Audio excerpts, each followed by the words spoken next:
What's up? What's up? It's the Arthur Most Experience with Deke. I'm Arthur Moats, and that's my main man, Deke. What's good, bro? Man, it's a drippy day on the podcast, I see. You coming in here with them 998 New Balances on, cool, gray, filthy. Filthy. Oh, Deke. Oh. I needed some gray shoes. I That's like what these we ones. on, Deke. Oh, Deke, they They're not pulled bad. up with them New Balance thing, and you laced them the right way too. He ain't choked them out. Nah, that's Deke weird. drippy. Deke walked in. I said, "Whoa, that's what we on today, Deke. All right, I like it, bro. I like it." And then we black it out, man. Come on, bro. I do what I can. You looked the part, baby. I tell you Thanks. that, man. You definitely looked the part. Yeah, ever since like probably like 4th or 5th grade, Yeah. I've been on my Denard Robinson vibes. I don't think I've ever really like laced my shoes. Go.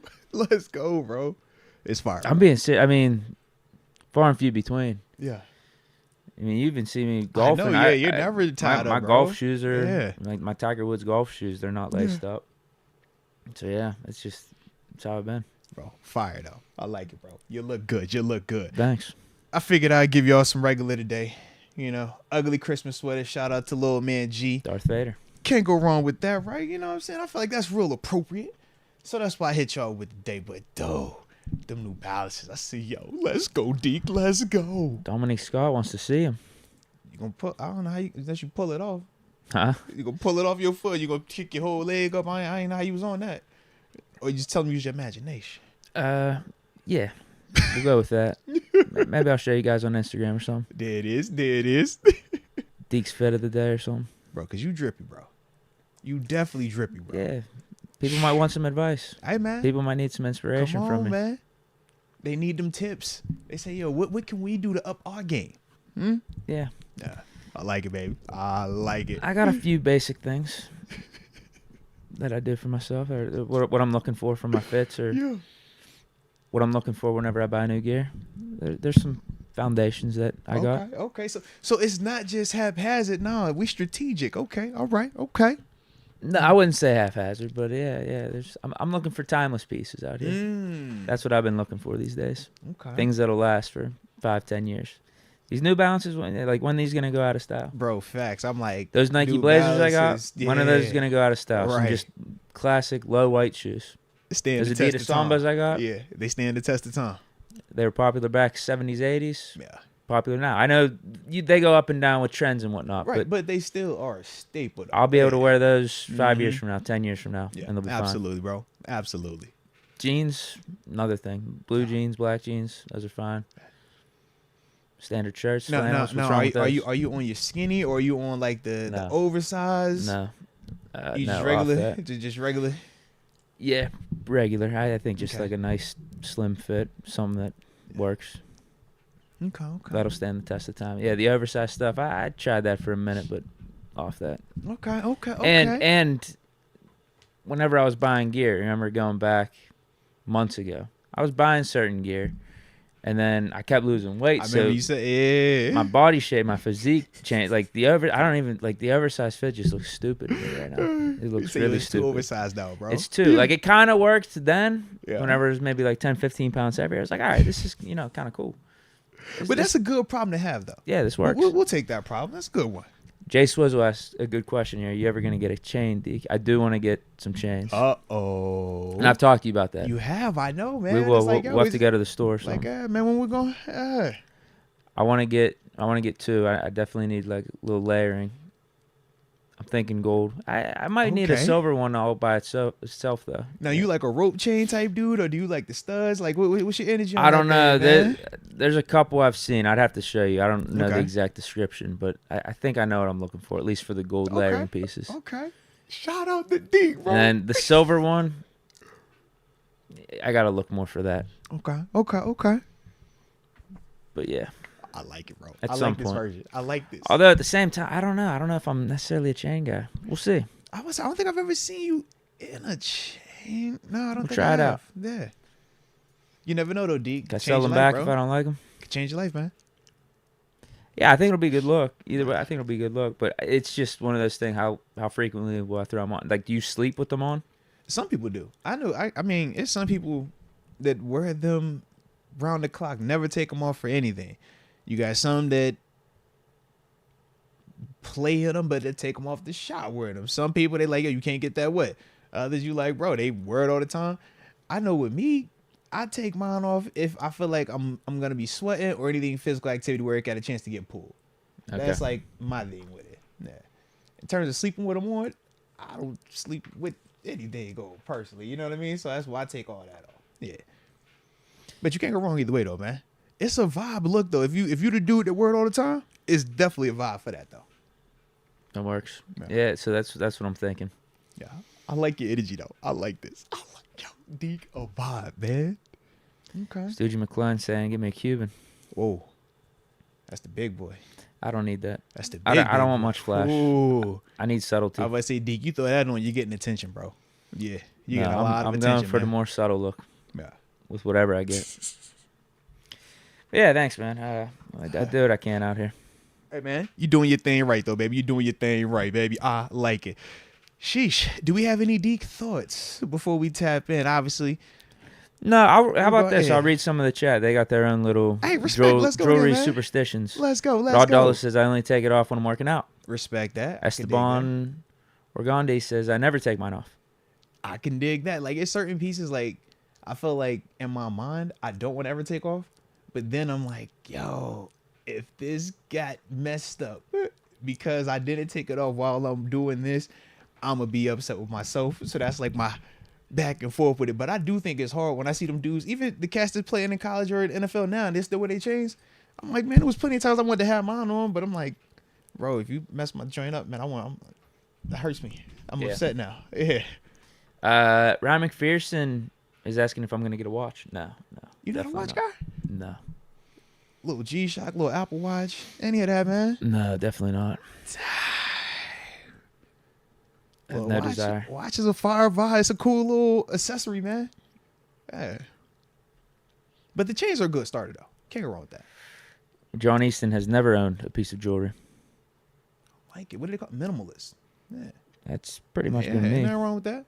Yeah, Yeah. that's pretty much been me. For a minute, I wore some like type of little like rope necklace. It was almost like something you probably find out in like Hawaii or something like that. Okay. I wore that had to have been like a 3-month phase or something. He says so. You Summer found back it in Hawaii, college. like with the rocks and the shells and stuff on it. No, it wasn't like that. No, it Oh. was literally just a piece of string. It was just a black piece of string. And then like whatever it was, like Yeah, it was like a little. What did it look like? What are those? it's not the shark tooth joint, is it? No, Okay. it wasn't that. What do you call those things that they're carved out of wood? They're like pillars. They have like facial designs on them. What do you call those? It was like one of those, but without anything like really carved Gotcha, into it. It was yeah. like a little wooden piece. That's all. Okay. It's the stupidest thing. I liked the style though back then. It was whenever I had some long hair. It was probably early 20s. I like it. I like It it. was a good little vibe. Hey, I'm like, shoot, man. I've always liked jewelry. Yeah, I've always liked it. But not too much. I'm always a single necklace, give me a watch type of dude. And some earrings. Gotta have earrings in, man. But other than that, though, yeah, I'll be chill, man. Totem. I was gonna say, I thought, okay, so chill. Yes, Yeah, it's totem yes. pole. Okay. Yes. Not the pole is the one that's outside. Yeah, the totem is like, I guess, the small version, though. So, yeah. Shout out to the totem. I think that's what it was. Yeah. So, you had like a miniature totem pole. I think so. Yeah, it was like a small little like wooden cylinder. Yeah. Because you sent me like tiki bars, right? Yeah, it was something like that. Yeah. I don't know what happened to that thing. But yeah, lost that at some point and just let it go by the wayside. I did have my ears pierced for a minute. Both ears pierced. Why do I Little- feel like little I diamond knew studs. this, but that is really surprising to me. You had Yeah, diamond that was back in college, yeah. Hold on, Deke. Yeah. You was really out with the diamond studs? Yeah, that was like probably for like a year and a half. Let's go, bro. Let's Yeah. go. So you had diamond studs with the long hair. No, probably around what I got right now. Oh, all right. I'm gonna say, yo, I'm trying to picture the look real quick, man. Yeah. Yeah. Yeah, it was a You good ain't with the vibe. diamonds no more? You done with the earrings? Yeah, I took them out, never went back. So I mean, the holes are closed up. I probably wouldn't be hard to just get them re-pierced, but I'm out. Yeah, out on the earrings. I'm just trying to Time envision and- you now, like with yeah. Time and a place for that. D got the whole set: earrings, necklace, watch. All right. Yeah, no more. off on that. I like it. I like it, bro. I like it. Well, if you're ready, man, think I'm ready. We'll get this thing started up. Sound like a plan? Yeah. All right, well, let's do it then. Y'all let us know where you're tuning in from in the comment section. We'll give you those big boy shout outs to start the day's show. And of course, don't forget to hit that like button one time for the culture and subscribe if you have not done so just yet. And before I forget, merchandise, man, all the Teesprings merch that you see on the channel, 15% off with the promo code Moats. That lasts up until the 2nd of January. All right, so just want to throw that out there again. Promo code is Moats. 15% off of all the merchandise on the YouTube channel on teesprings.com when you use the promo code Moats. Make sure I forgot to put that out there. All right, front end. Boom. All right, we got Tito Good Vibes tuning in from the 817 Fort Worth, Texas. He's sick as a dog. Sorry to hear that. Yeah, definitely hope you recover soon, baby. Esteban Argonde, Quebec City, Canada. Shout out to Quebec City, baby. Just learning from the 575 Teos, New Mexico, eating Frito pie. I'm sorry. It was one of these comments towards you. I think they was questioning some of No, your I don't have a jury nipple options. ring. Yeah, man. No. It's like, bro. Never got into that. That's good to know. That's just it. Yeah, the earrings We ain't against are it, but as just far as I'll go with piercings there. Thank you, because they was asking some other questions. I'm glad you just nicked out all in the bud, okay? Earrings is where he was at. Y'all leave him alone. Yeah. Yeah, no They- controversy there. There was you know how to chat get. You know how to, I was trying to roll with you, bro. I just got distracted. I'm sorry. Fourth Quarter County is tuning in from Alfreda, Washington, 509. Deke needs the studs shout out. back. No, I'm good. It was a good vibe back then. Deke with the oh boy, let's go, man. Yeah, because that's a different look than what you're on now, though. I'm trying to think, but now, bro, you can rock the earrings though. That's crazy. Yeah, maybe, but Yeah, you know what? I don't think I want to He said I'm anymore. good on that. Yeah. I need those chains. Zach 449 207 Portland, Maine. Happy holidays and Deke. You got to pick up a chain. Yeah, I'm gonna try. They Hopefully- calling for it. Look like the streets Hopefully calling within for the it. next month or two, They calling for it. Okay. me and Moats will go out. Oh, get Have me a little right. fun, man. Gotta have a little fun with it, baby. You know how we do. Jaron, Pittsburgh Steeler for life, 559 Visalia, California. Shout out to Visalia one time for the culture. X Concepts 1 from 724 Claridge, PA. Very excited to see Mason. Says, let's go. Let's go. I don't know if you're going to see him. I know. It's about to be some Mason stuff happening, huh? Is Mason gonna get Masoned? I hope so. Mason about to get Masoned. You know where I stand. We already knew Mason was gonna get Mason. We knew this was a part of the Mason contract. We all knew this. I'll say two more. Brent Fox, tuning in from Dallas, Texas. Shout out to 214 Dallas, for man. show. Let's get it. And Leah Warren, Oh, you know, we gotta shout out 254. Leah. And Come David on Soto now. from Chicago. Chicago. I'll do a third. There you go. Let's get it. Nah, man, salute each and every one of y'all, man. Let me see. Shout out to AJ Martinez. AJ says he's in AJV Lexi in the 505 fighting in game room right now, Santa Fe, New Mexico. Please don't be fighting. I hope you're not fighting. I hope it's like, nah, you probably all turned up if you're in the game room. I know how you get.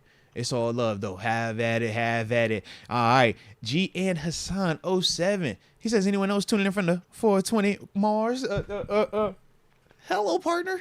Hello. Then after that, we got Chris G in the 713 Houston, Texas. Can't forget the homie Daryl Salike in the 757 Hampton, Virginia, a.k.a. the crib. Love it. And then let's see. Shout out to the homie Bink the Patuzzi in the 412 Oakland. He says, I hope Mason proves me wrong. Well, I'm sure there's a good amount of Steelers fans that are probably on the same page as you, baby. So ain't nothing wrong with that. And I will end it with, oh man, you tricked me. I can't end it with you. Dang. All right, I'm gonna say you, but I ain't gonna end it with you. I'm gonna read another one. Corey Martinez, the 915 El Paso, Texas, Steelers XFL bound. So I can't end with you because of that part. All right, but I'm gonna end it with the homie Christian Manzi. Shout out to Christian Manzi, the 724 Farrell, PA, home of Farrell Steelers. Tomorrow around the league picks. Don't forget. Hey, just know, Christian, we did the picks last week, and I watched Deke again. Boom. Did you? Of course. I was up. I was already up like 7 games going into this week, bro. I'm guessing I won pretty big. No, I was already. I was that. literally already I'll have up to check. 7 games, bro. Before we ever came, I was already up 7 games, bro. I might have to You check never on wanted that. to check the tape this past week. I was already up 7 games coming in, and I low-key think I ran the table on you, bro. You seen the Bills one? I definitely think I ran the table on you, man. I don't know. I definitely think I ran the table, bro. I'm just. We'll check the tape, but Christian, it's a strong possibility that Deke is down about 14 games coming into tomorrow. Just throwing it out there, baby. I feel like by your tone of voice, the Bills might have been the only game that you won. Nope, I don't know what you're talking about. I know for a fact the Bills won, so that means we definitely. I had to have run the table, bro. It feels right.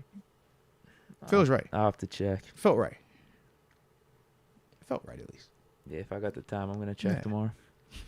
If I remember to. If I got the time, if I can remember. Hey, look. Worst case, I'll call it. I'm up 5, and we'll leave it at that. But I low key feel like I'm up double digits right now. I think I did back to back on you like Drake. Yeah, I don't know. All right. Supers. Let's tap in. Ryan McPherson, I'm with you. Aliquippa does rule Western PA. Shout out to them cats over there, baby. Lil Hines over that side of town. AJ Martinez says Mason blown the lid off of Cincy, 420 passing yards and 4 touchdowns. Man, if he get the opportunity, I'm all for it, baby. Right. Emphasis on if he gets the opportunity. I don't care who's a quarterback. I do. I prefer Pickett, but whoever is ultimately out there, I want them to do the best that they can. Yeah. And I think Pickett is the best option to do that. Mm-hmm. Did you see what some of the commentary has been around Mason also? No. Man. Not like that, no. Yeah, bro. I was shocked. What are they saying? Well, a lot of it I thought was more positive, man. I was just caught off guard. I got it. It was one person that was not too fond of this situation. They kind of looked at it was like, yo, we've already seen this experiment before. This is asinine. What are we doing? I was like, yo. Who said that? A person with a microphone. Okay. Might have shared a locker room with them. Okay. Yeah. Who was it? Person with a microphone that I might have shared a locker room that Mason might have shared a locker room with. Usually be on the same time we on. Same position? I said he be on the same time we on usually. Ramon. I say, yo. Say, man. But. All right, well, where did you just want to go back to Mitch? That's what I'm trying to figure out right now. I'm like, I don't know. But I get what he's saying in the sense of like, we've already seen it. So why is it coming off like this is very different this go around when technically the variables are a lot worse for him going into this situation Saturday than they have ever been in any of his other opportunities. But yet we sit in it like it's going. I'm with the positive energy, you know that. But when I seen that, I was like, dang, bro, yikes. Yeah, it's Mason. It caught me off guard. I was like, yo. I mean, it's Mason. But I'm like, I get it. But I'm like, It's the NFL. Anything could happen. So there's that. But I've seen enough from Mason to understand that he is Mason. That's probably the best description of him. And I think that's kind of where he's at with it. It's like, I'll give you my own Tomlinism there. Mason is Mason. Yeah. Right. Dekeism. But I think you saying Mason is a little different than how people are optimistically putting their thoughts on Mason. And I think that's kind of the disconnect. But I'm like, bro, you still don't have to. I just like, yo, everybody was giving it the good energy, man. Just dunk on us all like that, man. Don't dunk on us like that, baby. We want what AJ Martinez wants. We want 420 passing yards and 4 touchdowns. All right. That's what we're looking for. I think it just goes hand in hand with me continuing to say Kenny Pickett is the best option. Yeah. So if Kenny's healthy, we're going Kenny over Mason. And I even feel like the people that are against Kenny should want that too. Because we invested a first-round pick in the dude just a couple years back. Mm-hmm. Don't you want more of a sample size of the guy? No. Especially after he's coming off of a game and a half of solid performances without Matt Canada. So don't you want 3 more games with him without Matt Canada, where we still have a chance for the playoffs? Mm-hmm. So we still want to win out to have that 80% chance, maybe come to full fruition here. Don't you want to see that? Coming off an injury, back up against the wall?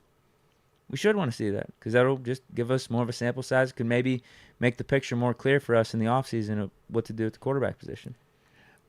Your perspective, 100%, yes. But then if you're like me too and actually do want to make the playoffs and win out and not tank, then again, I think Kenny Pickett is the best quarterback on this roster. So, like I said, with your perspective, I definitely can understand that.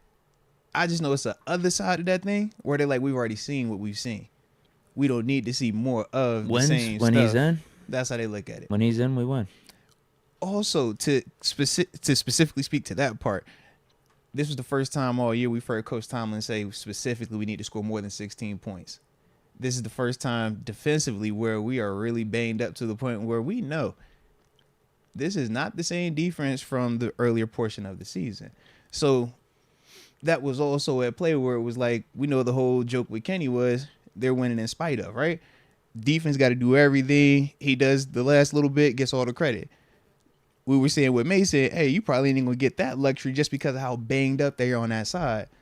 So that's the part where, once again, it's like, were they really winning because of Kenny?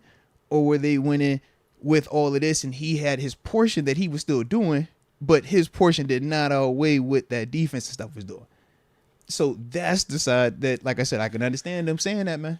Well, you see what Mitch was doing, and he was doing the opposite. Mitch Pickett had helped the us banged win. up defense, though. That's what I'm saying. Remember, the defense has been banged up now. So that's all the argument with it. You're a Kenny supporter, so you're going to lean optimistic around him. Patriots game, I think that's more of a different story. Bro, however, you know how I go. You're one of the people that are going to rock with Kenny. So you're rocking with him as you should. It's another side to it, though. Just from the offense as a whole in 2023, not putting up enough points, sure, but we also haven't seen Kenny for these last 2.5 weeks, and that's one of the things that we're getting with Kenny right now. He's not as available as we would like, but the game and a half that we saw without Matt Canada, offense was looking fine with him. So my argument is I think the offense looks a lot better if we have Kenny these last 2.5 weeks, but we don't get to see that. Right. Like I said, I get both sides of it. I definitely could get where you coming from, man. Definitely can. And I get where they coming from, too. It's like I see both of them. Kenny contributed to us winning games when he was in, even though he wasn't putting up the fantasy stats and stuff. And Mitch wasn't. Mm-hmm. Just flat out, we lost when Mitch was in there. Just flat out. Mm-hmm. Dude was throwing the picks and being a little more reckless with the ball. When you minimize it to just that, sure. All I'm saying is just another side that they not going to go for that, though. Where they like, oh, yeah, when he was here was that. When he was here was that. It's like, no. Oh, I know. There's people that have already wrote off Kenny. That's whatever. I'm not necessarily talking to them. Maybe I am because I'm also saying, like, let's see what this dude got for another 3 games here, rest of the season. No matter what. Like, why do people want to see Mason? Is it just – I think they just don't care anymore. That's what it is. To an extent, yes. To an extent, I think they also want to see how bad it can get. If Mason come out there and stink it up even more, will that get the big changes that they might be wanting? At the same time, I'm sure some people look at it, hey, if Mason come out there and play, maybe now we don't have to worry about Kenny. I'm sure some people just got that in their energy. But either way, it's like we need whoever it is to be out there, whether it's Mason, Kenny, Mitch, whoever it is, they got to play better. And that's what ultimately we got to get, man. AJ Martinez, now or never, his career depends on it. The cheetah is back, but in the QB room, and his leash says Canada rules. We unleashing hell with the 2 for you, Steeler Nation. If he gets the go. What's the report? What the practice report say today, man? Kenny was bumped up to 2. He was number 4 on the pecking order yesterday. What was that participation looking like? Let's see what that participation looked like. Because it was limited yesterday? Yeah. Let's see. Yeah, but they say it's getting close. It's getting close. If he's at 2, right. Tomorrow he better be at 1. Do you have any thoughts on them handling this like how when Ben was hurt and we started Landry Jones, Cleveland Browns game. Granted, Landry gets hurt in the It's first limited, 3 plays. so they have Kenny as limited. Okay. Yeah, So I you was remember trying to think today's Wednesday, right? Yeah, so tomorrow will be their Friday practice then. Yeah. Okay. Yeah. But going back to, like I said, that this is what, 2016 I think it was? Ben gets hurt. Right. Landry is supposed to be the starter. Going to the Browns game. Ben is actually available. He dresses. He does not start. Landry ended up getting hurt after, like I think, like the first 2 series. Ben comes in, lights it up. All that other stuff is great. But we were all shocked at that time of like, yo, you really got Ben on the sideline.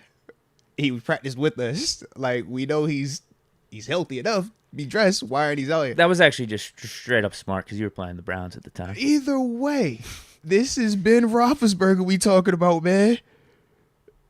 Do you think there's a case that he might do the same thing with Kenny? Oh yeah, Because like that was Ben, bro. I'm going like, back, we were shocked. Going back to his initial press conference when he broke the news, he didn't clearly say, unless I missed it. No, I heard it the same way you heard it, I talked to my bro. neighbor yesterday. We heard it the same way. And he said if Kenny's able to go, he's going to be the starter. I was like, oh, I missed that part of the press conference. He didn't He's like, say yeah, it's that. in there. No. So he might. I don't know if he misheard or he was just flat out I didn't lying hear that to me. part. But okay.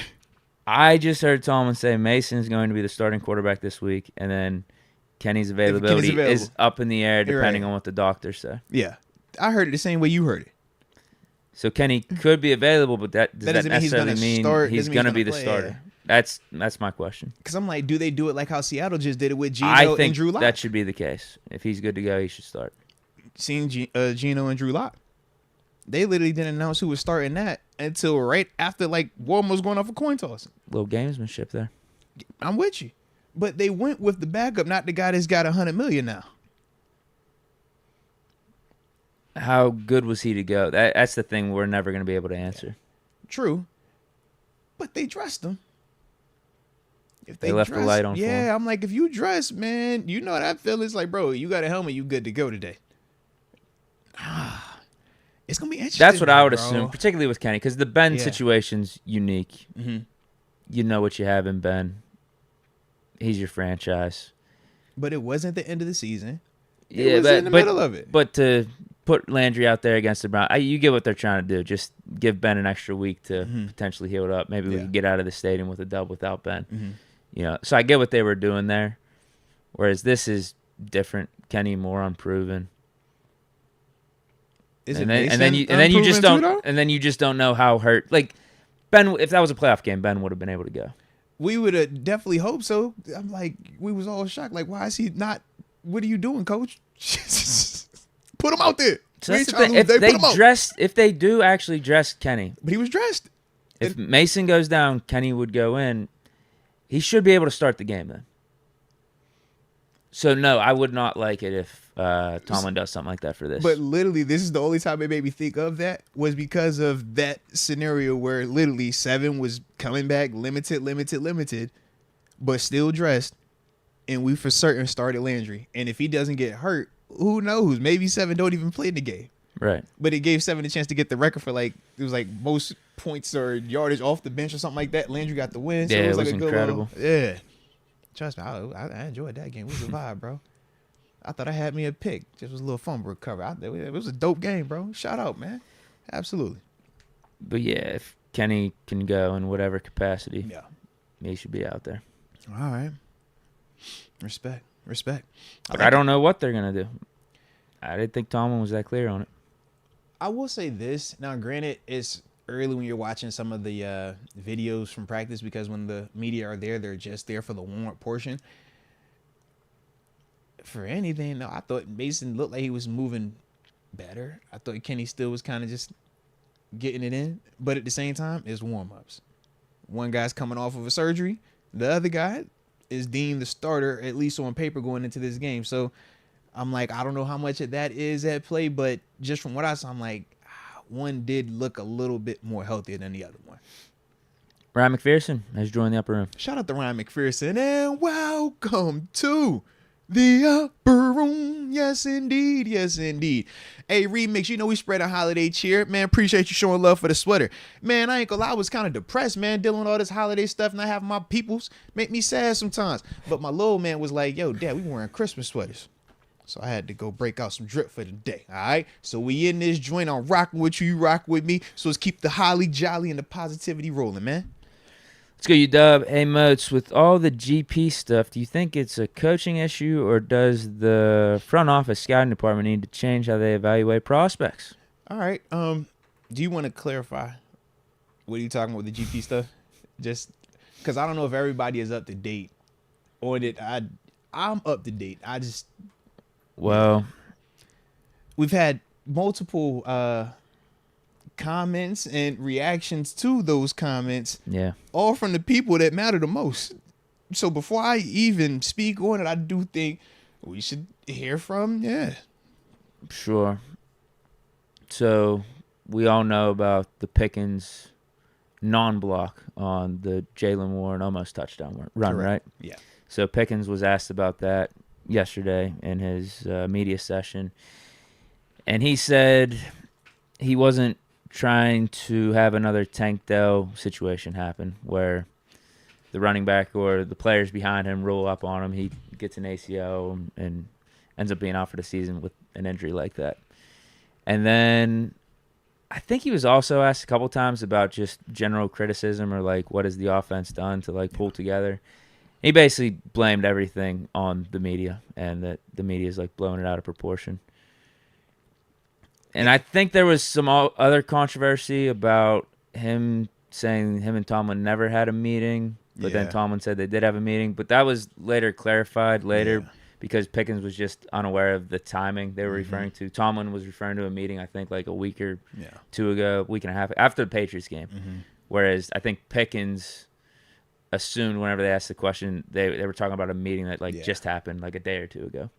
So that aside, the two things that are getting people in an uproar is Pickens saying he didn't block because he didn't want an injury, like Tank Dell, and also blaming the media for some of his lack of effort. He said y'all keep criticizing him, man.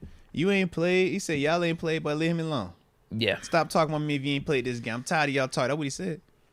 He's sick of it. That's basically what has happened over the last 24 hours with Pickens. That was the front part. So, I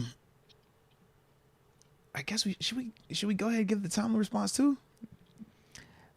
Well, that happened today, right? Yeah, that like recently happened right before we started. So he defended or do you want to break him. it up? How you want to do it? I don't really have the Tomlin quotes on the top of my mind, at least enough to paraphrase them. I could find them if you want. Okay. But he basically defended Pickens in a way.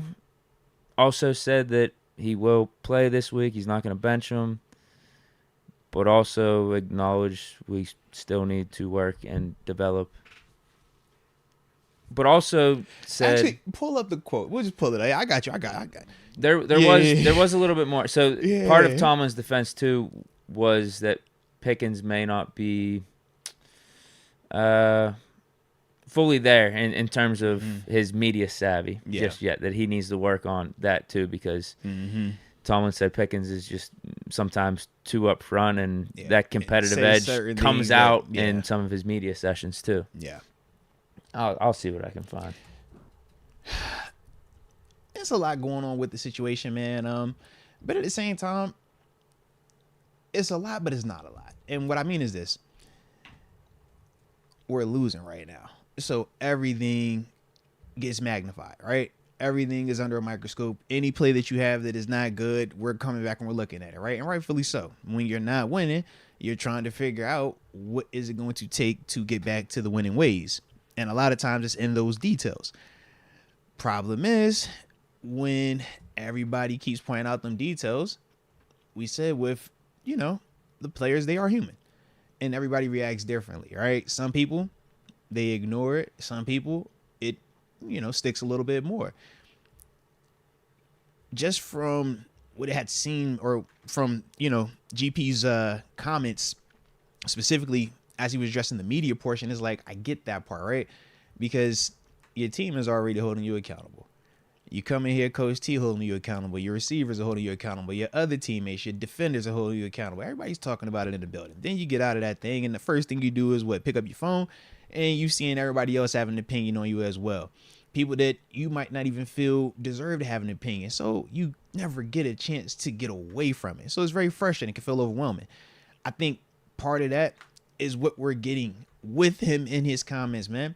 At the same time, Coach T did say something along the lines of how he answers to the media versus how he talks to the team are two different things. He's truthful about his effort, about what's going on with him to his team, coaches, teammates. To the media, he's saying whatever he wants. It appears at times, right? So for Coach T, what he's implying is this, man, or what he's saying is this. He doesn't owe us any type of honest answer when he's talking to the media. Remember the whole Marshawn Lynch, I'm just here so I don't get fined? He is literally checking off a box. But he has to understand from a maturity standpoint, whatever you say on that mic, at this level, it's different. It's going to be it's going to be, combed through. We're going to overanalyze certain parts of it, especially when you're playing for the Steelers and they're struggling. So even though you might say certain things or you might feel like, man, it don't matter, I'm going to just throw this out there. This is the type of stuff that comes with it. So that's what he's trying to get at him with it. But at the same time, he said he's going to play. And he said any discipline, we're not talking about it public. We're keeping that in-house. And rightfully so. Because then that's just another thing that obviously, Pickens would have to deal with. But he also was basically saying that, he still does have to pick his stuff up too, because this is the cause and effect element of it.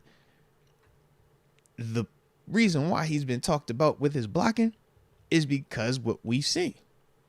The same way when we've highlighted his blocking as a positive, it was because of what we saw. So just because you've done it before, it does not mean that that's a guarantee that you're going to just continue to do it. That's why we say in the NFL, it's a results-based business, and you have to do it each and every week. So that's also part of this thing, in terms of his frustrations, which I understand. It's like, yo, I've done it before. Y'all ain't had no issues, but now everybody's calling me out on this stuff. Them situations are different, man. And then you didn't say what you said in terms of, I was trying not to get hurt. That just don't sound the best. Yeah. But, Well, here's a few quotes. I would like him to be more professional in terms of addressing some of his shortcomings with you guys to further add fluidity to the process. He's not helping himself. He's not helping the process in the manner in which he's dealt with you guys. Also says he's got talents. We want to utilize him. He's very much in growth and development, but it'd be the same if we were winning games or if he said appropriate things with you guys yesterday. So I guess that's a little bit of an explanation as to why Pickens will be playing this week. Eddie Faulkner implied Pickens' block was addressed yesterday with the whole team during a meeting. And as you mentioned, Tomlin added any punishment Pickens receives would be handled in-house. I got to give a shout-out to Steelers Depot for just this whole article because they got all this covered right now. All the quotes. They hold their business down? Put together, yeah. This is pretty nice. This is easy to go through. Mm-hmm. Do you want anything else? No, that's the main stuff right there, man. Because like I said, we talked about the other part of it with GP's comments as well, man. But like I said, this is what happens when you're losing, man. We win this week. We ain't talking about this type of stuff. The same what we said with the Deontay Johnson. Was he celebrating? Oh, it's like, man, when you win, bro, don't nobody care about this type of stuff right here, man. But this is the cause and effect of it, man. So until they do start winning, just got to keep maneuvering through this stuff, man. Yeah, because I feel like the criticism is very valid of Pickens up to this point. Right. It's very valid because it's not just media. It's not just fans. It's literally your coaches. Tomlin is saying it to you out in public multiple times, multiple weeks in a row, that what you are doing out there, the lack of effort that you're putting in is unacceptable. Eddie Faulkner said it today. But then to top that off, you have former players. I know some of them work in the media now, but these are former players that know how to get it done. Former legends, former Steeler legends. They've done it for a like long Big time. Ben, Ryan Seriously, Clark. bro. You got Like, Merrill Hodge talking about the half-ass effort that our receivers are putting out there. Like this isn't just fans or media making stuff up. Yeah.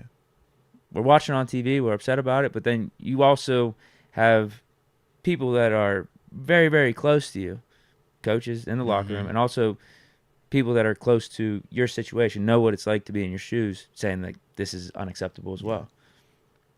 So like that's all there. Like up to this point, there is reason we're talking this way, are upset with what you're putting out there, and also having serious conversations about benching you to try to send a message that way, because it keeps happening. That's part of the issue, right? Or even potentially trading you in the offseason. Like you said, the fact that these conversations even got to this is the crazy part, but it's like at this level, until you actually produce to that AB type where we're like, yo, you're above reproach. And even with him, we saw it. At the end, he still wasn't above it all, right? Multiple stops. Still wasn't above it all. That's the part where you got to just understand, man. Like, sometimes you got to start falling in line a little bit, man. And it's not even about like the off-field stuff, right? Because we've talked about that. We're not a fan of that either. But we're like, but AB had some of the off-field stuff. It wasn't the Gen Z social media things. Like that, yeah.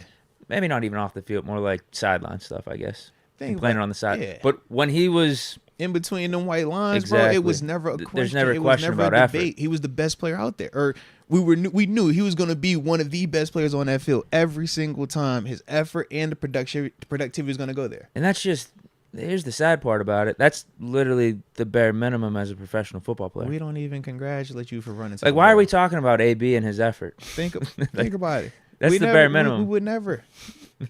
These convos shouldn't have to happen. Effort, rules. That's like me saying, hey, Deke, man, hey, we followed our rules today, bro. Who's good today? It's like, no, that's what we supposed to do, baby. Like, So obviously he's going to get another chance this week against the Bengals, which, right or wrong, I would probably do too, just because we're going to have either Mason Rudolph out there. I'd give Mason a chance with Pickens. Yeah, or we're going to get Pickett, and I would like to see this Pickens connection keep rolling without Canada. And either way, our offense, no different when we talked about when people say, should we bench Deontay Johnson? And it's like, no, you're going to hurt everybody else, man, by doing that. You sit Pickens, you hurt everyone else. But at the same time, we'll see how he responds to this version of criticism, right? When it's coming from... Where Tomlin has to do another press conference. Right, he already had to address the first part, then he had to do another one. Specifically talking just about you. Yeah. So it's like, okay, they going to be holding you accountable. I already know Coach T pissed off, so he going to be at you. But it's like, how are you going to respond now? Because we're seeing this trend where it looks like when it doesn't go your way, that's when the questionable stuff seems to happen a little bit, man. So, I don't know, man. We will see, baby. We will see. Like I said, I wanted to work out for him, though. Because he's talented as heck, bro. Yeah, I would love he's talented to as heck, keep man. Pickens here. He's talented as heck. Isn't where I wanted to go with just George Pickens conversations. Yeah. Right now. This is not this is the last is nothing place, that anybody has made up. This is just where we're at. And effect. We got to see it with Claypool, and that's why maybe I'm a little bit quicker to pull the trigger right now. Who was more productive at that stage? We traded Claypool going into his third, or he's like, what, second game into his third? It's similar. Yeah. It's very similar. I mean, Claypool, if you want to really focus on touchdowns, Claypool had more touchdowns his first 2 but I'm years. like, how far off are we talking? Yeah. Pickens will have more yards this year because he's at like 800. Claypool ended year 2 with around 800. But Claypool's first year, he had like 11 total touchdowns. Yeah, because he led all rookies in touchdowns his rookie year, right? It's not far off.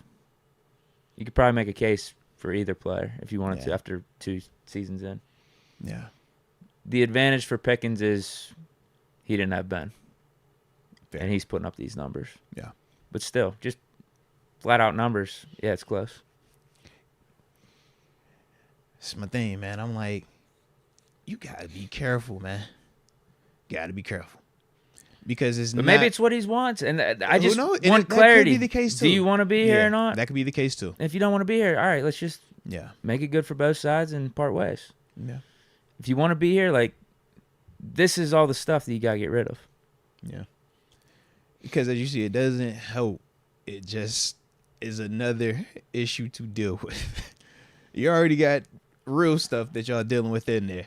Now you got this little just side stuff, and this is the nonsense where you just like, yo, don't make it more difficult than it has to be. This is like the social media convo, right? We talked about, yo, we don't need you to go on TikTok and do the thing on the logo before they start the game. We already know they turned up anyways. That's just extra, right? Certain things like this, like, bro, you don't have to say that, or you don't have to do this type of stuff, because now we got this little added storyline coming into this game all of a sudden now. Maybe he thought the Tank Dell explanation would actually win people over. And that's the crazy part. He really thought on it, because it was a whole day in between. He's like, yo, that's the one I'm going with. I ain't want to get Tank Dell'd. Ben Roethlisberger was playing with a broke face. And it's like you saying he didn't want to get AB came back with a broke leg. I mean, I'm like, bro, AB. Is Hines Ward thinking about himself when he was like, blocking for Willie Parker and Bettis back in the day? I'm just like, come on, baby, don't do me like that. It's such a me first statement. Don't do me like that. So it goes hand in hand with everyone talking about, oh, have the Steelers lost their way? Is the Steeler culture gone? When you got dudes saying stuff like this, it's like, yeah. Think about it. It goes hand in hand with the narrative. Think about it, bro. That's not a team first attitude. It's dudes that really was willing to risk it all out there. Dudes that low-key did give up a lot out there. Think about that, man. I saw Paul Think about that, bro. And then you hear people saying this, you like, what? That's no. I thought it was we would die. I thought that was what we signed up for. I remember we said, if you come out here, you're willing to die. I know I would. That's the thought process I thought we had. That's why you say your prayers, make it right with whoever you praying to. Send them good I love you texts, and hope for the best. Because you never know. You seen the people, how they get broken up out there, man. You know one of the dudes we was out there with, that man life changed forever. But that's what we all was on. Like, yo. So, to an extent, that part was very shocking, man. But low key, and not as a shot at him, just more so at the newer wave, I'm not as surprised. I do feel like that is a part of the new wave. It's just different. And it is, but it's not an issue. It's an issue for us traditionalists because we old enough to be like, hey man, it's supposed to be like that. But if that's their new wave, we gotta just, I guess, respect it. I don't know. No, or get players in here that have a whole old soul and aren't about the new wave stuff. You seen TJ? TJ was talking about people don't want to practice. I was like, bro, what? Yeah, it's insane. I was like, what? TJ said, what? He said, what? People don't want to practice. How are y'all not wanting to practice? Deke. That's what I mean. Just get people in here that want to practice. Deke, how are you not wanting to practice? Deke, you're 7-6. Deke, how did they not want to practice? At what point in the season have we been at a place where we can say, bro, we don't need to practice this week. We straight to chill this week. It's probably after those 400 yards against the Bengals. Bro, when have we been to that point, bro? I'm trying to figure out what part of the schedule where we at, Deke, where we can say, kick our feet up. We good. We don't need to practice this week, bro. After our preseason showings going into week one, they definitely felt shocked, that way, bro. With TJ's, and it wasn't like it was misconstrued. It's like, yo, TJ's doing an interview with Rich. Shout out to Rich, and it's like, yo. And he double down. He say, yo, Coach T is doing everything to be a dynamic leader. He's doing this. He's like a dude to come out of that meeting and be like, he don't want to practice. Like, huh? How you get there? More comments that go hand in hand with the questioning of the Steeler way. And it's not. I don't think it's everyone. It's a few people, and so get them out of here. If they're not going to change their ways, get them out of here. But because I'm like a TG. Not TG, a TJ, a Cam, Mink. I'm like, bro, they dogs. They not tripping on that. E-Rob, Pat P. All those Come dudes on, bro. defense. What we talking about, man? So I'm like, I know they got the dudes in there, but I'm like, who the heck? At what point? Tell me which week. After what performance? Win or loss? Deke, win. When could they make that thought process, bro? I'm good this week, bro. I ain't trying to go out that thing. I don't need to. When? I'm trying to figure out that game, bro. What 4-game streak they had, man? Maybe it was a 6-game streak somewhere here. 10-game streak, something. Maybe one of them in there. Going back to what you were saying, too, I saw the Troy Polamalu Hall of Fame speech pop up on my Instagram feed. Mm-hmm. I'll read the quote for you right now. Mm-hmm. Talk to him. He says, "To be a Steeler is to consider others before you consider yourself, to protect your brother even from himself, to give support even at your own Facts. expense. And when Facts. wearing the black and gold suit of armor, make sure nobody desecrates it, disrespects it. Most Mhm. important, we ourselves don't dishonor it. The only Mhm. approval any Steeler should seek is to earn the approval of previous legends who have donned the Mhm. black and gold. And if you have truly earned their respect, they'll say Mhm. you could have played with us." Yup. That's real, bro. We don't have that from every player right now And in this locker room. That's accurate, man. We don't. Again, the majority, sure. And I do want to talk this too, man. Shout out to SW Florida, man. Mike Carr as well. Q, the coaching part. To an extent, yes, coaching is a part of it because you're either coaching or allowing it to happen. Unfortunately, though, it is not as cut and dry when you're dealing with first and second round players or people with second contracts.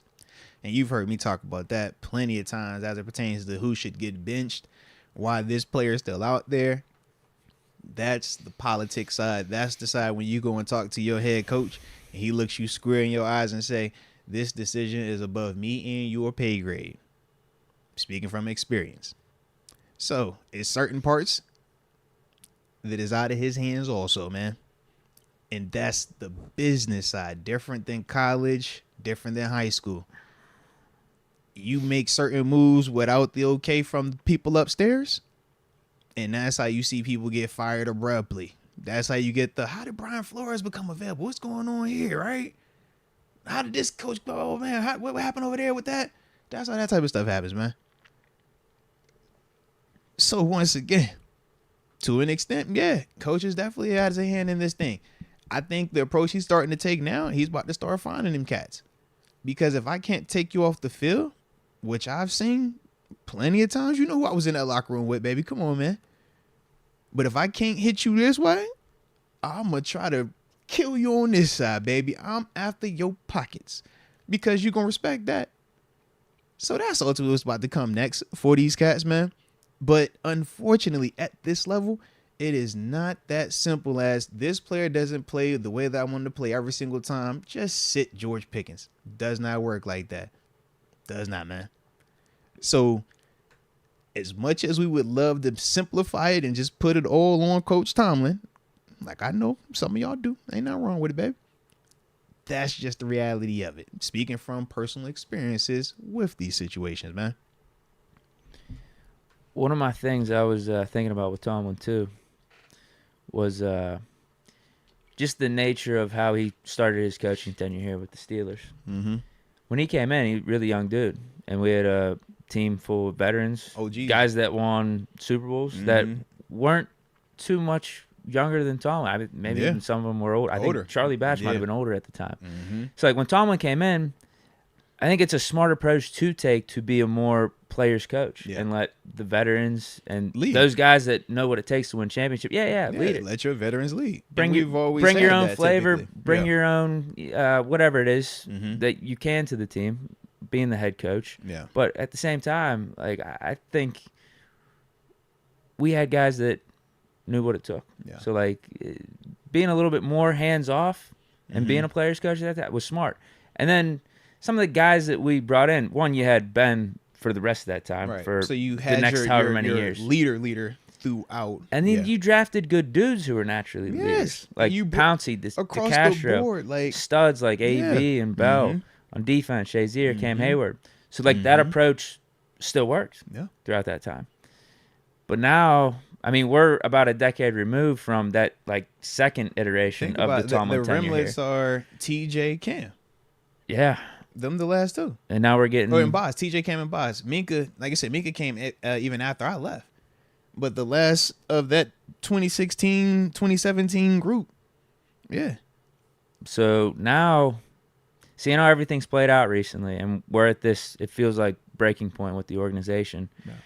I think Tomlin does seriously need to think about changing his approach and adjusting how he does things. Being more hands-on, being more of a dictator. Being less player-friendly, I guess. Yeah. And trust me. And he should get the year to do that. And I've said that how many times? He should get this offseason to do that. Bring in whatever coaching staff he feels like Can is give required. him that type of However, he needs to adjust the roster. Yeah. Whatever things he needs to look in the mirror about, and say, hey, maybe I got to start being more this way than that way. Yeah. He should get at least a season of that. But just looking back and how things started, maybe that's how we've gotten to this point, though, too. That does make sense, though. And I think of during our time here, we had veterans. We had leadership. Yeah. Even to a point, I remember Shazier as a rookie, I'm helping him out in certain elements of it. So it's like we all had that piece. Debo was helping me out in certain elements. So it's like you have that right now, though. You're right. We missing a lot of that leadership stuff. And particularly offense. That's the main part of it. And when you think about most of the issues, where are they coming from? That side of the ball right now. So it makes sense where we're at. And we've been seeing this type of stuff. It's just when you start losing, it gets louder. That's all the difference right now, man. But how do you feel about the one report that just came out? Did you see this where Tomlin is not going to be the only one that makes the decision on the new OC? Or like he won't be allowed to be the be-all, end-all on who it is. I mean, I guess Rooney is going to have a say. I think that's essentially what the report's saying. Rooney's going to have a say. I don't know. To me, I think that was how it was going to be regardless, because Rooney cut the check. The same way when we brought in Flores, Coach T couldn't just sign Flores. He said, Sure. What? I had to go upstairs first. So, I don't know. Are they looking at it as a bad thing or a good thing, though? No, I don't know. I just thought... Yeah, because you got to go upstairs. He'd cut the check. Yeah, I guess you were always going to get some type of conversation about it between Tomlin and Rooney. I just thought now with... no more Ben, Tomlin getting Canada in here felt like a Tomlin guy. You know what I mean? Oh, I see. Oh, okay. I thought the direction was like, okay, Tomlin, So I'm gonna give So- you more empowerment over who the coordinators. So I didn't and stuff see are. the report, but it could still very well. What's the difference with I picked Matt Canada, but I go upstairs to say, Mr. Rooney, this is my guy. This is who I want to bring in. Is that fine? And if Mr. Rooney green lights it, he still got his guy. So that's why I'm like, yeah, I didn't know. I think it still has to go there regardless of who he chooses. But I Sure. think he's still, because he's the coach. It's different when you're talking to GM and the owner. It's like, y'all aren't the ones that got to do that part. I got to do that part. But the boss man definitely got to sign off on it, though, right? Steelers won't let Mike Tomlin hire the OC on his own, is what the quotes are saying. So I didn't know if it was going to be more of that, which, sure, I get, and probably is what took place with Canada, or if it was going to be more like Todd Haley. Oh, okay, where it's more like a Like see, Rooney. I don't remember Rooney. how the I feel hire like happened. I feel like Rooney picked out Todd Haley and was like, get this guy in here to help Ben. Okay. So I didn't. I just I don't know. I don't know what side of it's going to be for this upcoming OC. Is it going to just be, all right, this is the guy? Mm-hmm. Tomlin, how do you feel about it? Whatever. But it's more Rooney making the decision. Right. Or is it going to be Tomlin making the decision and then going to Rooney and Rooney greenlighting it? Yeah. I don't know. I thought we were more at the stage with Matt Canada being the OC that Tomlin had more say, more autonomy of the coordinators. Yeah, I never see what you mean. So I guess we'll see. At the same time, this might be a benefit then. What?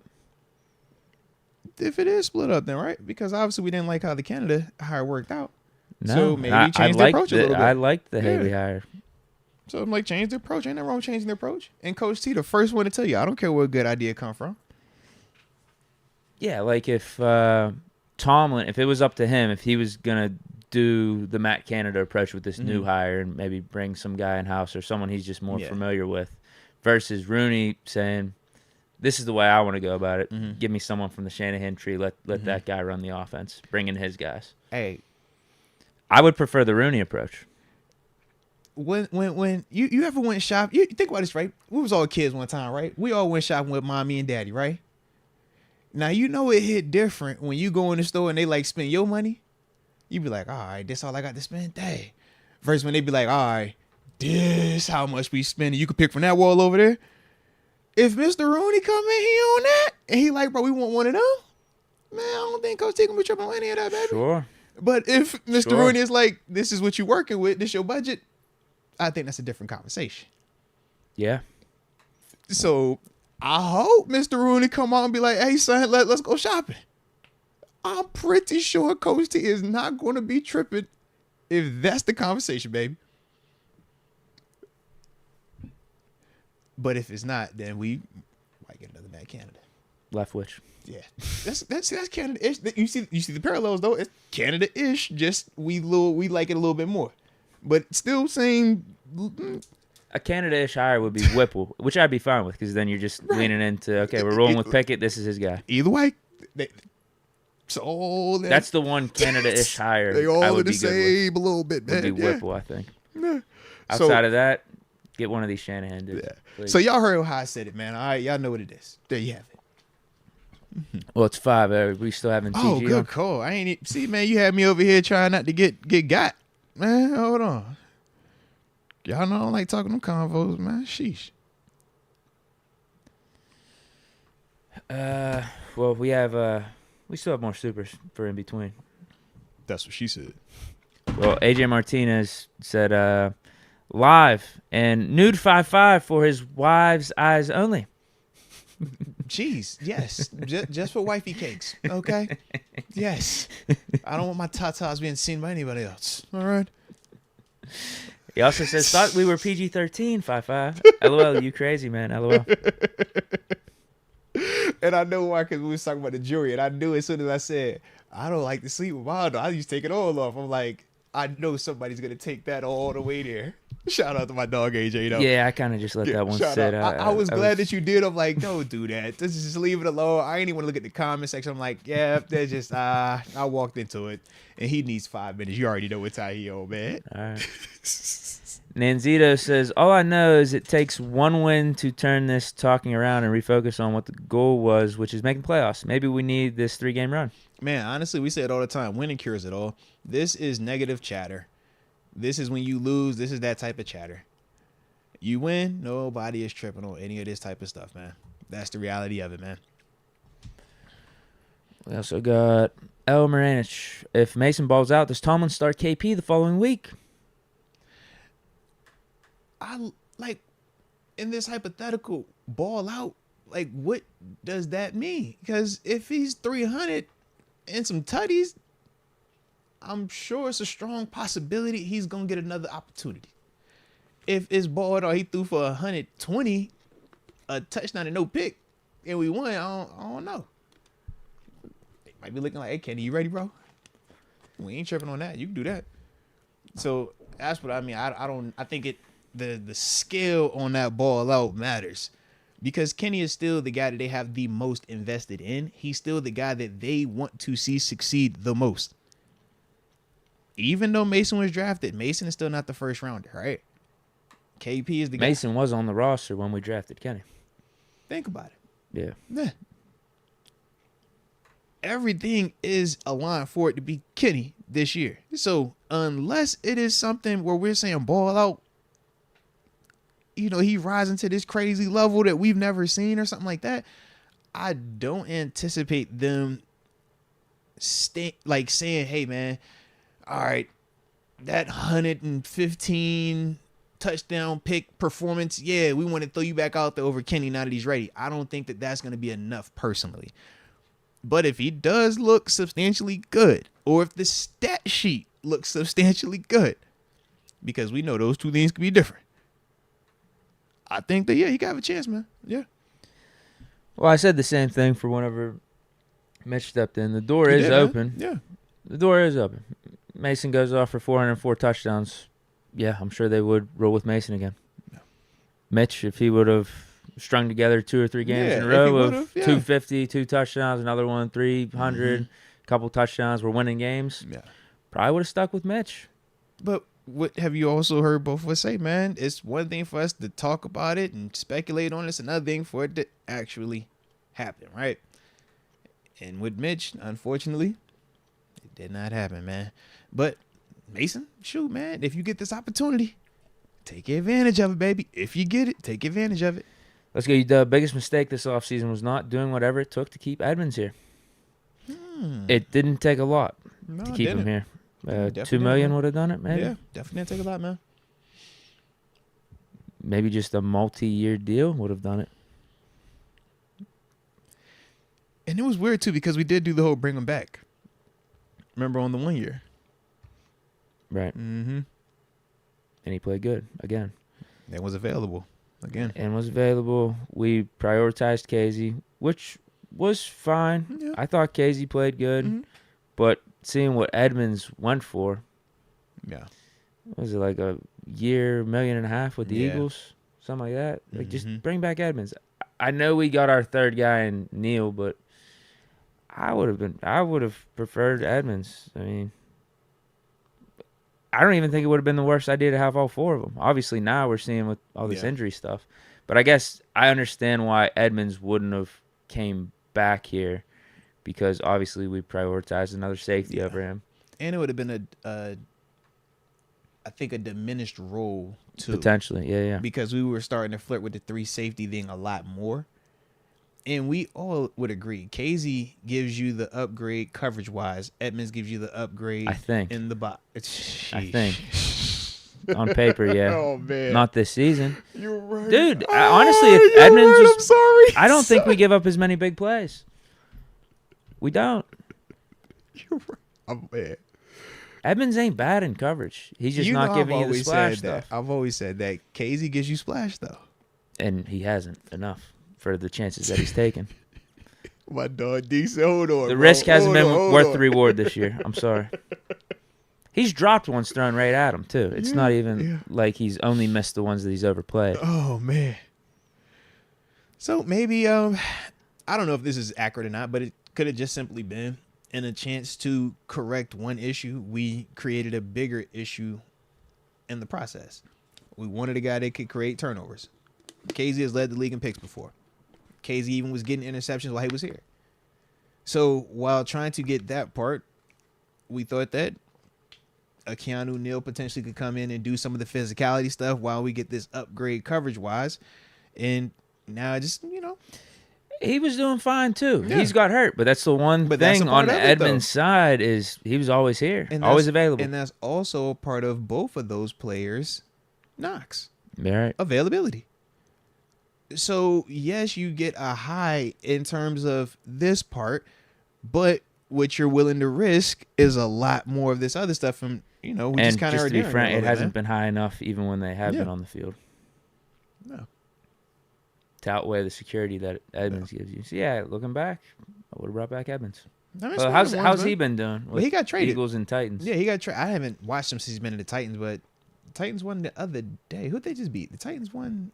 They just beat somebody. They lost to the Texans. They should have won. Right at the They end. almost did, Stingley. Yeah, good call. They definitely should have won. Yeah. Jeez. Stroud's out again this week, though.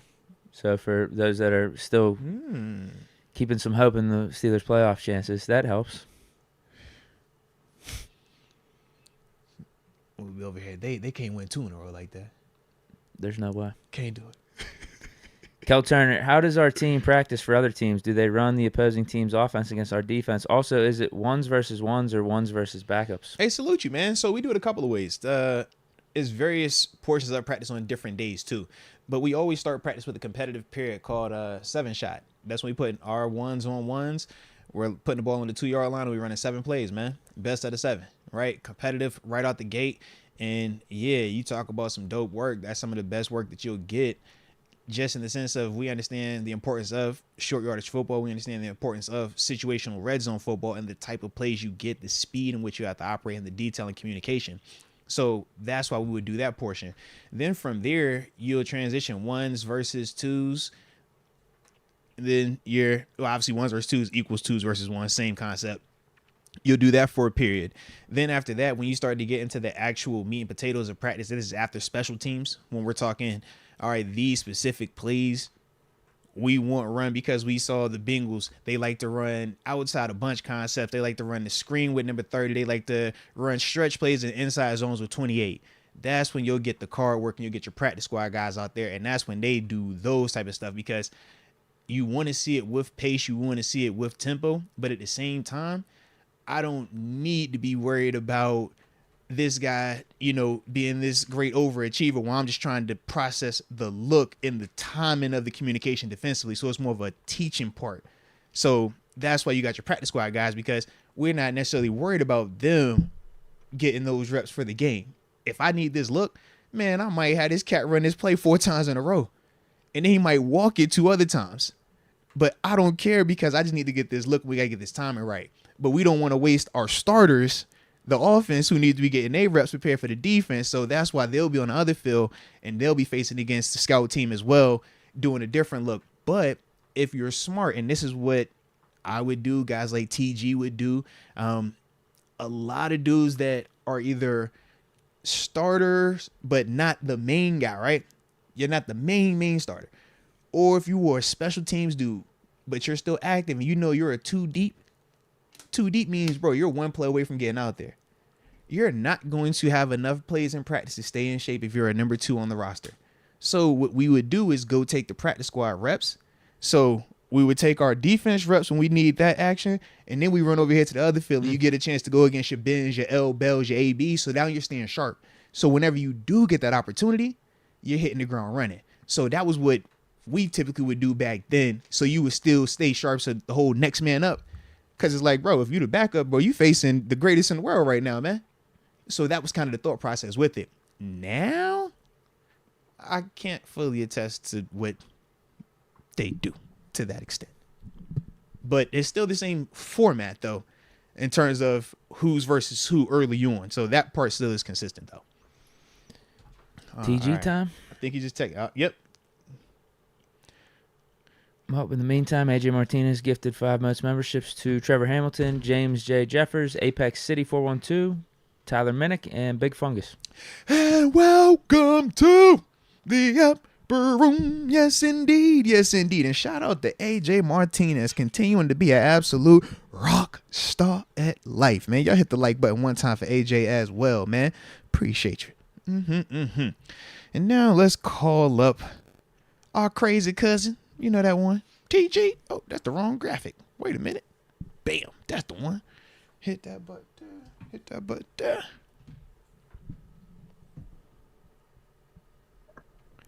Hello. Hello. What's the word? What's the word? Ladies and gentlemen, boys and girls, children of all ages, y'all hear that voice in the background? That can only mean one thing. We are joined by a former Pittsburgh Steelers alumni, former locker mate of mine, and former West Virginia Mountaineer. We talking about the one and only Terence Garvin, a.k.a. TG. What's the word, baby? What's the word, man? What's up, man? Locker mate, what's happening? Man, you already know what time it is. Tito Good Vibes hit you with the RQQ to the good bros, so you know it's going to be a day-to-day, man. Yeah, root to the good bros, man. You know what time we on, man. You know what time we on. So, I'm going to just insert you in the conversation right where we were kind of at before you had hit us up, man. But are you trying not to get hurt like Tank Dell too? What's going on with you, bro? I'm just checking. Make sure you safe out there, bro. Is you good over there? I don't want you to get rolled up on, bro. You know you my mans, bro. I don't want you to get hurt, man. It's kind of like I understand it, but you can't. That's not how you do that. You still gotta try to block. Yeah, that's not how you do that. TG, but I don't want you to get hurt though, bro. I care about you a lot, man.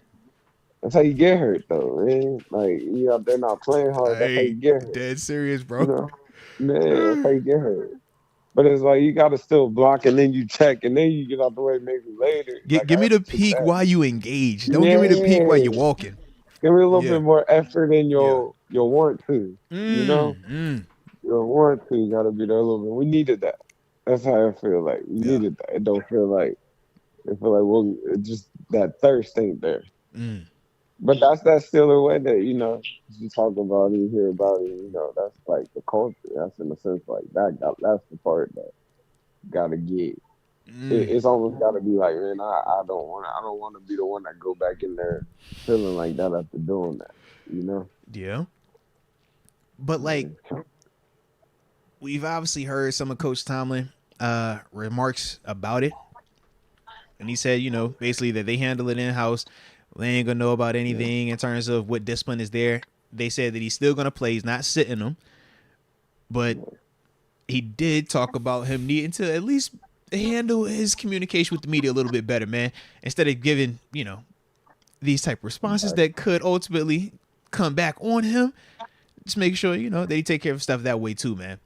But my question to you is, how do you kind of deter this behavior, man? How do you stop this from going where we think it could potentially start heading into, I mean, it's punished in the sense in house, like you said, like it's put on loud street in front of everybody. It's disciplined. It's crawled. It's bear crawled. It's all right. You won't get the ball. It's just different things you do to it in a sense without having to let everybody know. Yeah. All the business. It's not like, oh, we're suspending this. It's not something like that. But it's like it's ways to suspend stuff without suspending it. It's ways to like go about doing stuff. So it's like it just gets punished loudly to where everybody sees it and doesn't do stuff like that. Like, oh, I'm not messing with that. He'll do that to him. And it hurts it, man. Like I'm looking at myself, or not looking at myself, but I'm thinking, just around the league, it's like he's very, very talented. But at the same time, man, with the way that receivers seem to be able to just grow on trees, it be feeling like at times like, bro, you kind of gotta get. It's not worth the mixed message you're sending the locker room. Because if you're allowing the lack of effort, you got dudes that are giving 100% effort. Like they're probably thinking like, what are we doing here? What they always say, you either coaching it or you allowing it. That whole vibe, man. Right. Yeah, like what's the point? If I'm gonna give 100% effort, but then you're gonna allow dudes to give lack of effort, like, where are we at? Right, and that's real, and it's kind of like that's the part that's getting addressed. That's the part that has to get disciplined. That's the part that is like, if he'll do that to him, he'll do that to anybody. Like this ain't that you can't do an AB do moment because you're not doing what AB. Yeah. So it's like you gotta get in line, And I mean that's real. Opportunities don't leave; they go to other people, and it's tons of receivers out there. Yeah. Like that's not a hard position to fill. You want to hear some Jaylen Warren comments? Uh-oh. Anytime Deke give us a breaking report like this, it can never be positive, bro. So just hold on to it. Wherever you at, just get ready. Here we go, Deke. What you got for us, baby? Okay, so this is him. I'm nervous. Referring to the I haven't Pickens even block. seen this comment. Oh, Lord. What we about to get? He says, I see where he's coming from. It is what it is. At the end of the day, he was doing what he thought was best for him. Oh. Goes on. Some people play the game differently. If I was in that position, I would have blocked for him. But we play differently, so. Oh, we hot now, TG. We hot. We there now, TG. TG, we there now, TG. Okay. TG, we there now, TG. Now we have a call. Now it's TG, like, you know what time I'm on. We there now. You just spoke on me publicly. It is what it is. Okay, bet. All right. But I mean, Avira 14 need to do something, man. He need to make one of the 14 type plays. He got to get people back in love. What have you done? Hey, but what's the reaction? TG. Everybody, you know how I go, TG. Yeah. What's the reaction? Because, he might suddenly he's going to come out of a lot of packages. They're going to pull him out of a couple things. I'm like, whoa. I'm sure they have somebody else that could do some of the stuff that he do right now. Hey, like, you about to see that Miles Boykin package start to pop up. Yeah. Miles Boykin, come on here and run real quick. All right, we're going to see you. Yeah. We were seeing some of that in the Patriots. Watch. That's what you about to see. They're not just going to publicly suspend him, but, like, come on out a little bit. Come stand over here. Come take that rep over here. I ain't even trying to laugh, but, bro, I didn't think he was going to go there. Yeah. TG, when they go there, that's the shot. That's for real. That's a shot. Yeah. I would have blocked for you. I would have blocked for you. He said, we just different, and we believe him, too. Oh, we of course we believe him. We've seen him. Yeah. It's like, all right. We haven't seen you. I'd block him. Jeez. Yeah. It'd be interesting, though, man. It'd be interesting. I don't like it, though, honestly, man. In terms of Jalen having to speak specifically to it, but this is the whole cause and effect part of when you put that out there and then you comment the way that you do. Of course, they're gonna go back because it's what media does. They're gonna go and ask the player and see, man, what are your thoughts on this? This is what he said, and now he responds. Now we got this back and forth situation. It's funny a little too bit, because the media asked Tomlin about how the players responded to some of Pickens' stuff out there, and he specifically said, man. "Ask the players."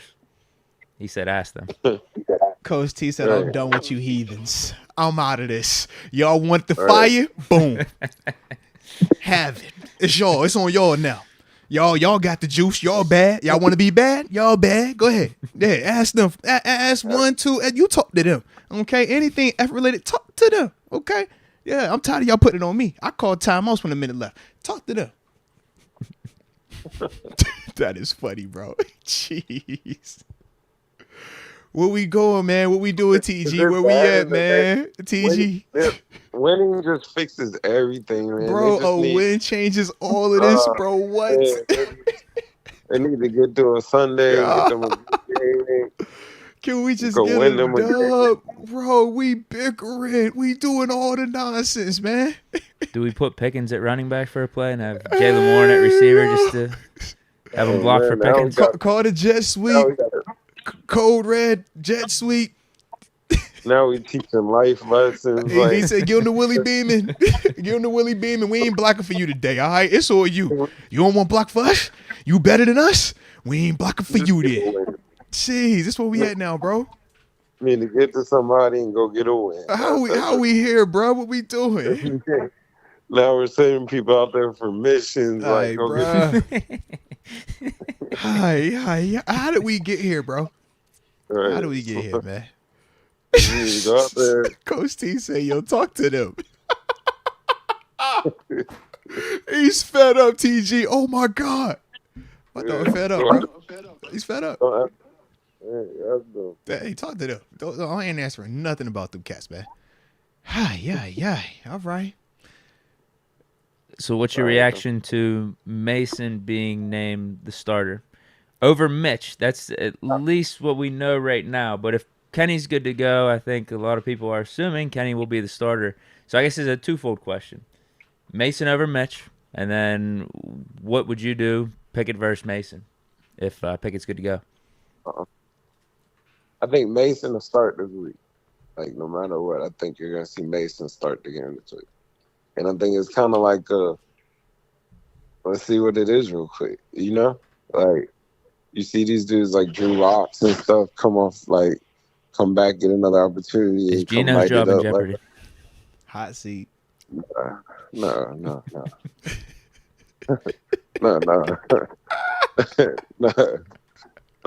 Quarterback might be available this week. We need a veteran. We need a veteran next offseason. What's up, bro? But it tells you somebody like a Drew Lock is somebody who is somebody that could come. You know, if you don't go get all that stuff, that's somebody like that's a capable that's guy. A name to watch for. Are you telling us? Yeah, okay. Like that's what I'm saying. Like it gives you like insights on like, all right, what's out, because it's a lot of talented people out here, like quarterbacks. That's like, you know, your first shot might not have been great. But you come back, you took some time, you learned some stuff. So it's like, I think no matter what, you'll see Mason this week. You'll see how you come in there and let it go. And they all got elite talent at this level. That's the other part of it. Yeah. The talent is never what keeps the guys off the field. It's the consistency. It's can you read the defense? Can you fundamentally be sound? Can you do this under pressure? That's the part to get them off. But in terms of just ability, they all got the ability. Absolutely. Yeah. Like if everybody's drafted in the same round, like, you know, are you having these same talks? Like, it's different. Right. So it's kind of like, while he is hurt and while it's still a little bit in question, come on, let's go with this person. Let's see it when let's give it another go. Yeah. You know, it's like, let's see how he come in there and control it. Let's see how he let it go. He got a big arm. Like it's not like he wasn't drafted. It's not like he wasn't a choice. Him and James Washington. Yeah, they was bombing folk. Yeah. Big arm joint. But so with that being, you bring him back in. Mm-hmm. You know, you bring him back in. You see what that sparks anything. No. You know. What would you do though? Are you doing Mason over Mitch, and then you're doing Mason over Kenny? I'm just going with Mason this week. Like he's the starting quarterback. He's your guy. Okay. Yeah, that's my guy this week. That's All what right. I'm saying. Okay. You know, Is he going? let's go in the game. I need to know what you expect then. What you expect to see from the homie? I think they'll run the ball. All right. You know, they'll run the ball. They're gonna let him let it go though. He's gonna take some shots. He's gonna take some deep I low shots. I key think think they'll we about throw to get more aggressive, vertical. Mason, Yeah. bro. I think we're gonna get aggressive, I Mason, think man. he's more vertical. Mhm. Yeah, he throws them posts. He throws them deep corners. Yeah. Like he can throw He got that the big deep arm. comeback. Yeah. Like he got the big arm. So it's like I think this is an exciting person. Like I really do. I think there's some Oh, more. man. Like Don't you so do it, crazy. TG. Don't you do it, Yeah, I'm TG. trying Don't to you do tell it. you. I Stop think it, Mason, TG. Don't you do he that, got bro. the big arm. Don't you do this, He been TG. through some stuff TG, in don't that you do building. this, Are you going TG. off of AB scouting report of him? I don't TG, mean don't you to, do this, TG. I don't mean to go here, but he gonna super value it way different. He been in that building a long time. It means something to him. It means They said he got a little extra skin in the game. He said, I'm tired of all you cats passing me up, bro. I'm out for blood this bro. week. I'm out He for was in there blood. when Pouncey was in there. Oh yeah, He done yeah. been, He been was in with there the some goons. pitbulls He in was the with the fire. goons. He was with the goons. Yeah, like he know what it's supposed to feel like. He might come in Think there about like it. Think about it. The goons then came to his rescue before, so he Yeah. for certain know what time it's supposed got to some be respect on. in there. Like So he knows he about let the it go. Steeler way. People- Yeah, he technically I'm does trying know to about the tell you Steeler that, way, bro. I done seen Mason It's walk off the not field with his technically- face mask off, helmet on, about that life, saying Yeah, I'm it straight, I'm means something good. to him. He ain't cry. You ain't He'll see him. come- You ain't see him drop a tear. Yeah. He said, "I'm good. Don't worry about me. I'm He good." gonna come in there and play hard, and he gonna have dudes play hard with him. You Or he seen him gonna run the snap cat him. over in that Lions game in the rain. I do remember. Less than Jack someone 12 hours of knowing that he gonna start. He said, "I'm gonna run this cat over." Put him. I think he put Bro. the little dude in the protocol when he ran him over. Drop that thing on him. He said, "What?" Bro, well, come on, bro. He done stood toe to toe with you know what I'm talking about. He done went at it with Myles Garrett. Man, he done went to the PFF King. He went at the PFF King with no helmet on. He said, "Bro, what's up? I want all that, bro. I want all that." But I mean, you see, like Will Levis in Tennessee, like just his energy just gives him a different energy, you know. And it's like he might just bring a different kind of spark. That's like, bro, I love this. I love still like I've been here for a minute, you know. Yeah. Like I know what this is. So he might come out there and get that energy they need and let it go. Do something big. Bring the energy. Then they start rallying behind him. Now, them towels. Now, you know I'm with you. That's why I like to hype it up and gas you up too. I put the gas. I'm like, yo, bro, let's go, Mason, man, let's go, man. Yeah, that's right. But the people in the chat said Landry was here for a long time too. So Knight Rider 16 brought up Landry. Q brought up Landry. I'm just, you know me. I'm just reporting news. Don't get me in trouble. All right, but that's what they said. They said Landry was here too. They said what was up with that. He was here for, you know what I'm saying? I got some years with Landry. You got some years with Landry. Landry was here for a minute, bro. Yeah, man. But I think it was a different. This is my only thing to Landry defense. It was a different car. Like this is like that was the Bugatti back then, bro. It was a foreign whip. Like it was a lot of like, all right, forget it. Check 84. Like it was just way different. So you said we had a box Chevy right now?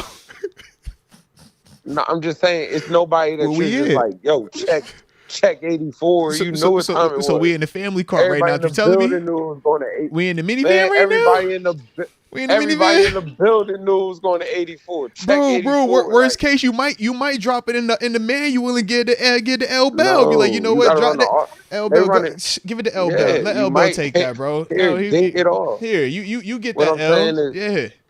What I'm saying is that made the system harder when you had to run the system. I was about to say, bro, we whipping right now, man. You got me nervous, bro. But I'm saying, just like you seen Landry struggle, you're seeing these guys struggle because they're running the full system of it. Yeah. They weren't running the full system of it because a lot of that stuff was the dumbed down version. Check. Yeah. Check when in doubt, throw it to AB. 26. When in doubt, yeah. When in doubt, so dump it off of here or throw it there. My player is better than your player. Which is the Steeler way. That's the Steeler way. That is the Steeler. Bro, we don't need no coach. The Steeler way is all nicer than you. God. Yeah. Holmes, you go all the way back Super Bowls like I'm my nicer guy than you, bro. Your guy. I'm sorry. I got Mine excited. are better than yours. I got a better quarter. He's gonna break that. We're better than you. Exactly. We're gonna run the ball, and my guy's better than you. If you And it's blitz like, him, he gonna kill you. If you 8-drop, he gonna kill you. You ain't got no answer for us today. Yeah. We at your neck, man. Come on, bro. And the thing is, if you be real, if you look how they O-line's constructed, they all like gap scheme. They not like brawlers in there. He ain't got a bunch They of position pistols block that's guys. getting downhill. Yeah, they position blocking. So you can't run the ball like the Steeler way, per se. Yeah. So now you don't have them one-on-one situations out there. He having to read defenses, and now it looks slower. Because you don't have plays that's built for, I'm just going to whoop you. You got 2 hitches and a bomb. You know what I mean? It's like, he's That better boy than say, you. yo, this ain't, he better than this. Yeah, we got He's a couple better hitches than in you. here. Okay. All right. Get the 2 ball out on hitches and a time, bro. bomb. Get it out on time. And it's like, right. it do come from the you know, it's the Joes. Jimmy the Joes, not the X's and O's, but it's like it's not super schematic because it's not built on the super schematic. That's not the place. principle Like of it's it. not. Yeah. That's not the principle of it. Yeah. So Our now you're foundation looking has for always all been this, on player over scheme. yeah, Yeah. yeah. So now you're looking for people to do stuff that's like that's not what they're here. That's not who they are. Yeah. You know. So But it's really just that's also part of the transition or the space that we're in right now where we're trying to figure out what changes first. Do you get the Jimmys and Joes back in the building, or do you have to go find the great schematic people to come out here and try to make this thing a better situation? I think it's the best of both, but I think the schematic always takes the first punch because you're saying that Jimmy's and Joe's got to be that because it got drafted in the first, second, and third round. So it's like these people always gonna take the first blow, but it's kind of like it's a little bit of both. Yeah, you know, it's like you got to keep growing. Like this thing takes a little bit of time. Like loss of but you know you Castro, ain't got time, bro. You know what I mean? That's the problem. It's like you we know it takes time. Then you gotta buy up a line. You know what I mean? While you do got the young quarterback, you gotta go buy up a line. You know, but it's like it's a process. It's a process. Like it's truly a process. You drafted one last year. Like it's a process to like get that thick line. Like you think you had a Pouncey, like the Castro or Ramon. You know what I mean? Gil, and then it went from you had Beach. It was Beach first, and then it went to Al. Think about it, bro. Like yeah, you know. And it's like you've been looking for that line for a minute, like just pieces to fix it. That whole line just kind of. And they left in like a year. It felt like. It just totally like just fell apart. The Great Wall of Troy, you know. It's like if you can get through the wall, like all right, it's different in there. So it's like that machine up front just isn't that machine right now, you know. Yeah. We tried, paid people, drafted a dude in the first round.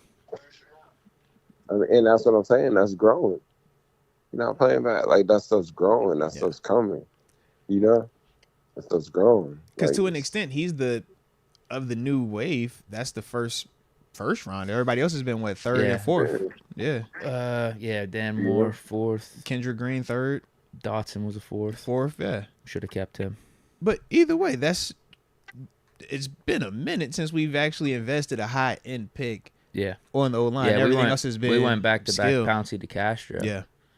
First round back. And it's like everything's just on. Yo, we need to go. We need to be winning. We need to be winning. But it's like, think about it. They've brought into that defense. They built that defense. They've been looking for pieces in that defense. Like it's a process. Yeah. It's a process to get that perfect chemistry. Like that's a process. You know.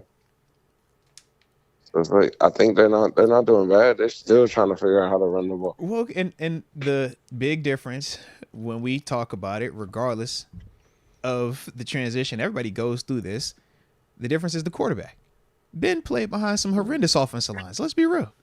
But that was the difference. Right now, we still are young at that spot. So until that does get picked up or at least figured out, all of these other not little positions, but these other variables, O-line got to get better, receivers got to be better, running. It's like you feel all of that even more so when the person driving the car is also in the middle of learning it all, bro.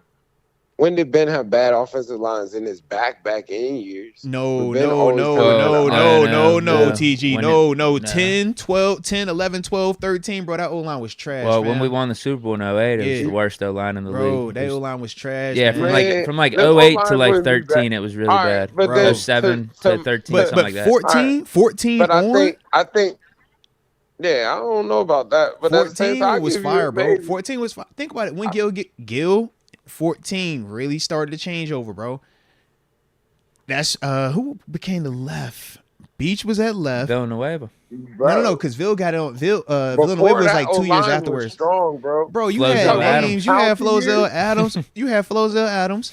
Me and Pouncey came out at the same time. The O-line. Pouncey Pouncey was years nice. wasn't bad Pouncey O-line was years. nice. Their O-line was not like that in 2010, bro. Me and Pouncey came out at the same But it had time. an edge, it had a mentality about it.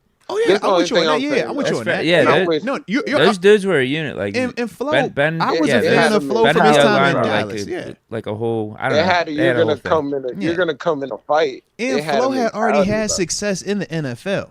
I think Yeah. that yeah. So I get what you're saying specifically. Like Yeah, it Yeah. never was like I don't know that you just come saying I'm about to get in a fight today. yeah, Like yeah. it came with like It was yo, never I'm on that getting in an energy. actual- Yeah, you you had like yeah. Kimoy Atu and Right. like Willie Colon. Those, you yeah, know they those, was gonna fight back. Yeah, I think Willie Here- Colon. That's why I'm like it always was doggish Yeah, to me. because even with But Flo, to me, the only he thing was I say- old, but he was still Flo. You won't go But punk It Flo. You won't always go. was. Yeah, It always was. It always was a wide out there handling something. Mm-hmm. Like no matter what you say, that was always there. Yeah. That transition very smoothly. Like it always was a wide out there just Mhm. handling something. Yeah. You know what I mean? Like that 3rd and 8, or forget it, that 4th and 1. That's where because I always just be like, yo, I've never really seen people take shots on this 4th and 1 like we do. Oh, that's a what we 3rd started and 1, doing. like, We play beyond the sticks. Yeah. We crazy aggressive. Like, like yo, man, we go take this we verse. running go balls. It's like, bro, Yeah. it's different. Yeah. And it's kind of always been like that to where it's Mhm. like that's the way. Steal away. Yeah. Like, but it's somebody usually out there that's just handling it, Yeah. you know? And I think Deontay does a good job. I really do. Mm-hmm. He's but it's kind of like that's what 14's job's supposed to be. It's kind of like everybody, like Coach T always say, everybody got their superpower. Do what Mhm. you do, extraordinary. And it's kind of like I haven't seen him really be a Superman in a little Yeah. bit. You know what I mean? Do some of that GP stuff. Especially, Yeah, I need some of that. I was gonna say, especially for Mm-hmm. all the body language that he does. Oh. You know, like if you're gonna be that much body language, you gotta. I'm sorry for laughing. All right, I was going through a lot, so I had to research a little bit harder today to get prepped up for the show. So I'm a little bit giggly, okay? But yeah, man, yeah, I'm with you, baby. You can't do all the body language if the production isn't matching it. That's Right. part of why it gets loud. Because you look back and you're like, we shut up if it's AB. Because that usually is reflected with 100 in a touchdown, or you know what I mean, something crazy coming. You like, all right, I get it. He play better when he get emotional. He low key do. Yeah. Get him the ball. He's pissed off now. Trust me, you'll look. Yeah, get him the ball now. Yeah. Like, you know what I mean? But it's kind of like you can't be emotional and not. Yeah. Even like that's a problem. Right. You know, now you're a distraction. You can't be that. I don't have no time for that. While you're losing as hell. Yeah. Because when you're losing on top of it, everything, like we said, is amplified, man. It only makes it worse. All right. Okay. They need a win bad. I was gonna ask you, man. Do we Yeah, get win the bad. win? What we thinking this Saturday, man? Because Right right now we kind of all over the place, man. Clearly, you didn't. TG, not TG. Deke done brought up about the Jaylen Warren comments. I'm like, when I heard that, I said, oh, we got Civil War. I said, boy, let's just hope that it's just we're gonna talk in the media and leave it at that. I'm like, yeah, I don't know how they're gonna react to that. So you can't be saying. No, if anything goes. Yeah. Anything goes. Whatever we gotta do, whatever we gotta do. Yeah. Whatever it takes. Figure it out. Double pass. Reverse. He said, yeah, we emptied it out. Let's go. Run it Big off. 6-man blitzes. Big 6-man blitzes. Go ahead and send it. You ain't going 0 in the middle of the field. Stop playing. 6-man blitzes with the cover 3 and eyes behind. All right. He ain't reckless. Send it, man. Like, it's like, man, I'm about to play with you. Like, whatever it takes. Yeah. It's one of them. get me out the stadium is the mentality. Yeah. Like, full speed everything. Get to the ball. Everybody must tag off all week type. I know it's tight in there. It's stupid uncomfortable It's in the building tight right in now. there. You do not want to be in that building, man. Yeah. Yeah. It's tight in there. Like Yeah. everybody run to the ball. Let's start this whole practice over. Yeah. Don't worry about it. You know what? Low key, what they should do this week, bro? They should throw on that Bills Cowboys tape and just stay. Look at what that team from Buffalo did. Just you see how they played this game for 4 quarters, offense, defense. Even it was a Kyle Allen game, so the backup quarterback got a chance to get out there. So it's like, Mason, look, man, you could be whichever one of these dudes you want to be, man. You could be the guy, you could be the other guy. Either way, this is your week. I think you showing that tape, bro. Dangerous. I think you showing that tape, bro. Buffalo is dangerous. I give you that. Buffalo, but are they gonna get in? Like, hey man, 1 week at a time, baby. 1 week at a time, man. Okay.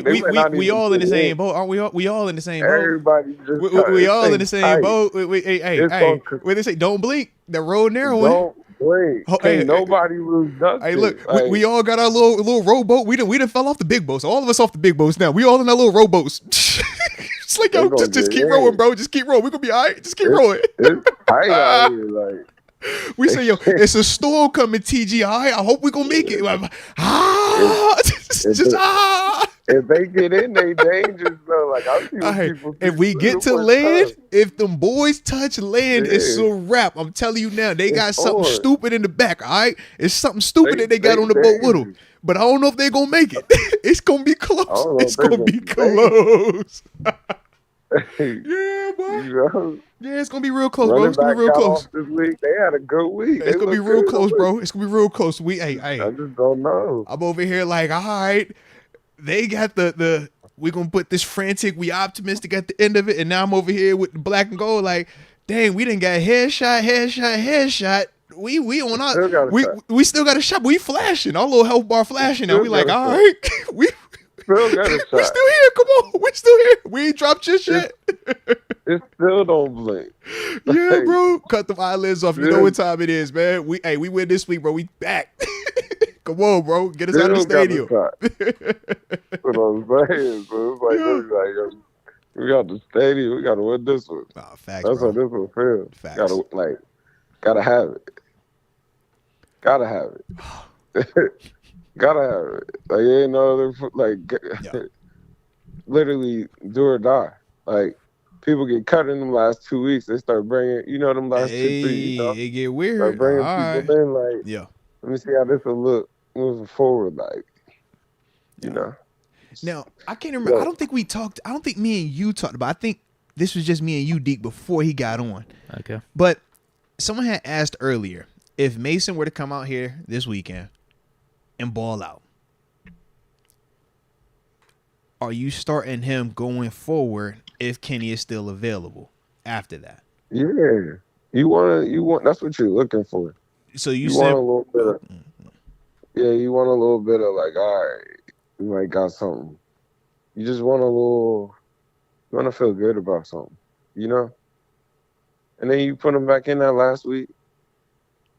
You want to kind of get something. Or maybe he becomes trade bait,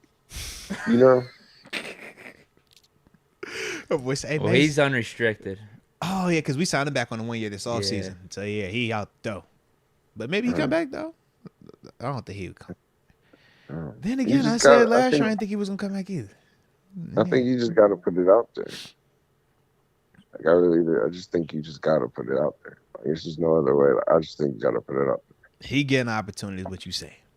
Yeah. Oh, yeah, I knew what his answer was going to be because he said he'd put Mason in over Pickett for this week. Yeah. So then, if Mason does good, then definitely he'll roll with him for the following week. All right then. All right. TG, you have anything on the top of your mind, league wide, football wide? Man, get it off your chest. That man getting suspended is terrible. Like, get it off your chest. Come on. That's terrible. When I watched the play, I looked at it from like their perspective, and I'm like, well, what do you want him to do? How do you want him to go about making that play? And there's no way you can go about making that play without being physical. Like, that's literally the part of the field where you have to be physical to make the play. Like, it's certain zones where you're taught just to like literally separate him from the ball, and there's no other way. Like, even if he tries to go punch at the ball, it's still contact. Yeah. So it's kind of like to say like you suspend him, like he's just done for the season and all that. I think that's bad. That's tough for football, because now you're changing how people play. Because it's like, what do you want him to do in that specific situation? Yeah. Yeah, I think they should give this is what we wanted. Well, this is what we want to be done in those situations too. You know what I mean? Before you just say, all right, this is suspended.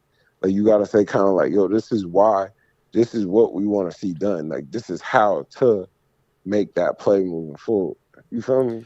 Hey, look, anytime they show it, typically in the off season, whenever there has been an emphasis or whatever, they would come to us in training camp and say, these are examples of what we want. These are examples of what we don't want. I'm with you. Show me the examples in that particular situation of what to do to make that play. Yeah. Because then it's like, well, what is the right thing to do? Like, now you're just suspending people for violence. Right.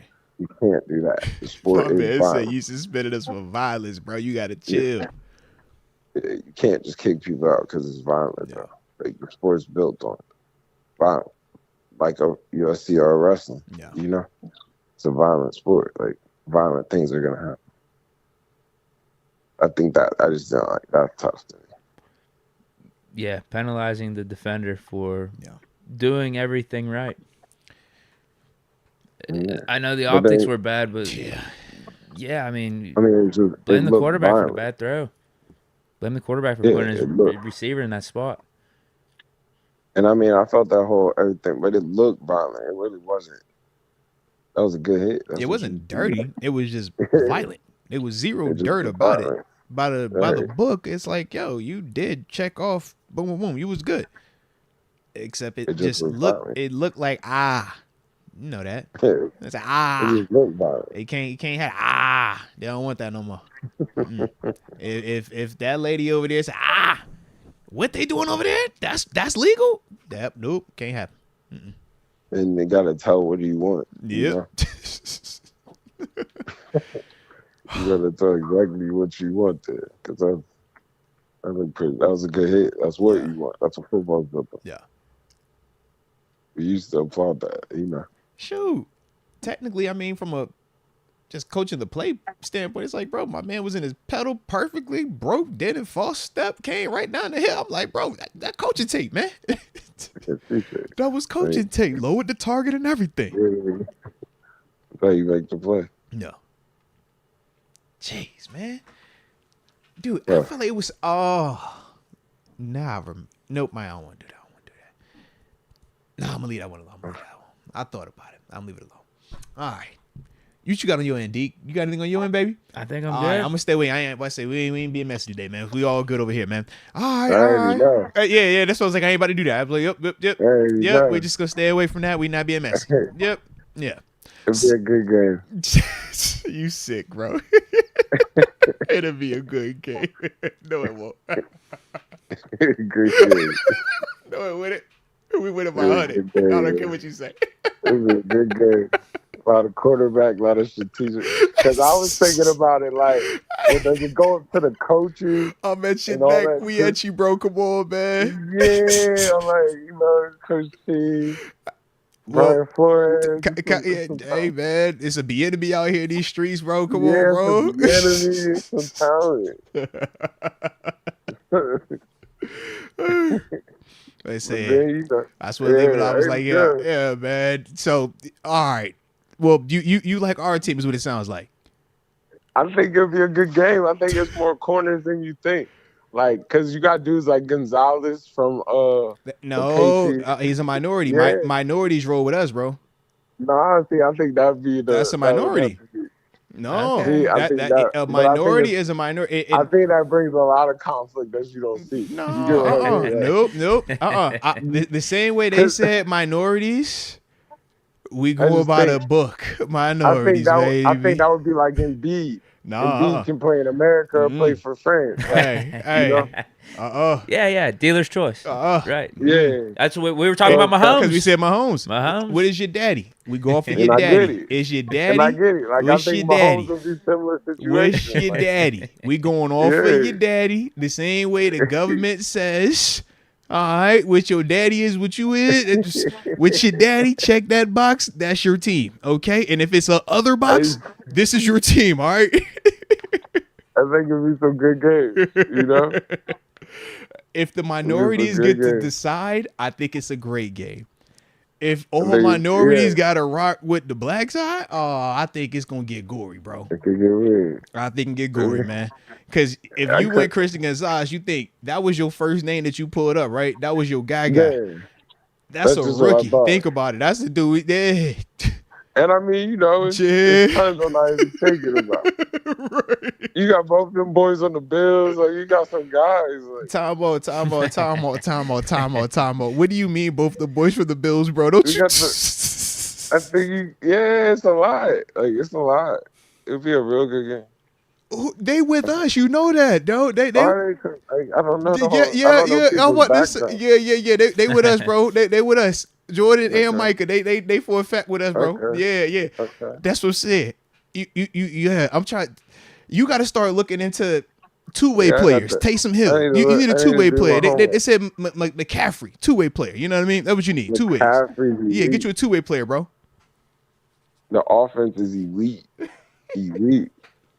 Like, you know, good times. I couldn't believe you said that. Yeah. Publicly. I said, you can't put that one out there. Not that one. Man. You could feel it, but you ain't got to say that publicly. Not to your mans. Deke, you said it publicly, bro. You don't say that on the mic. No, they don't put that one out there. They don't even tweet that. You don't even play with that one. Just leave that out there. Yeah. It's like that sometimes, man. It's like that. But all right then, baby. So you already told us that the guys will get the dub this week. I like that. We don't have any college football. I got a game this week. When is West Virginia bowl game? I say because we play the same time. Steelers play on Saturday, man. We got the 3:30 joint. What time y'all spot? He's tapped out on the season. He said he don't even know. All right. We play North Carolina. These bowl games is just so like it's crazy to me. Like, I'll be real that they have. You got these bowl games, but you got these coaches leaving schools. That's what we got. Literally, our coach has left for Indiana. Yeah, and we got players in between. It's weird, bro. So it's kind of like what they say. Like, it's literally the playoffs and free agency going on at the same time. So it's like you don't know what.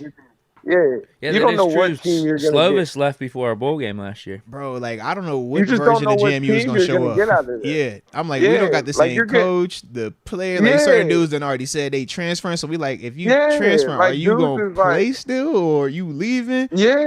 And if you do play, are you locked in? Yeah. Yo, you got a whole new offensive coordinator for the game. Like, it's just like it's. Bro, we got a whole new staff in the building. We just hired the head coach and everything. We knew. I'm like. Yeah. What we? I don't know who. It's like you don't really know these dudes.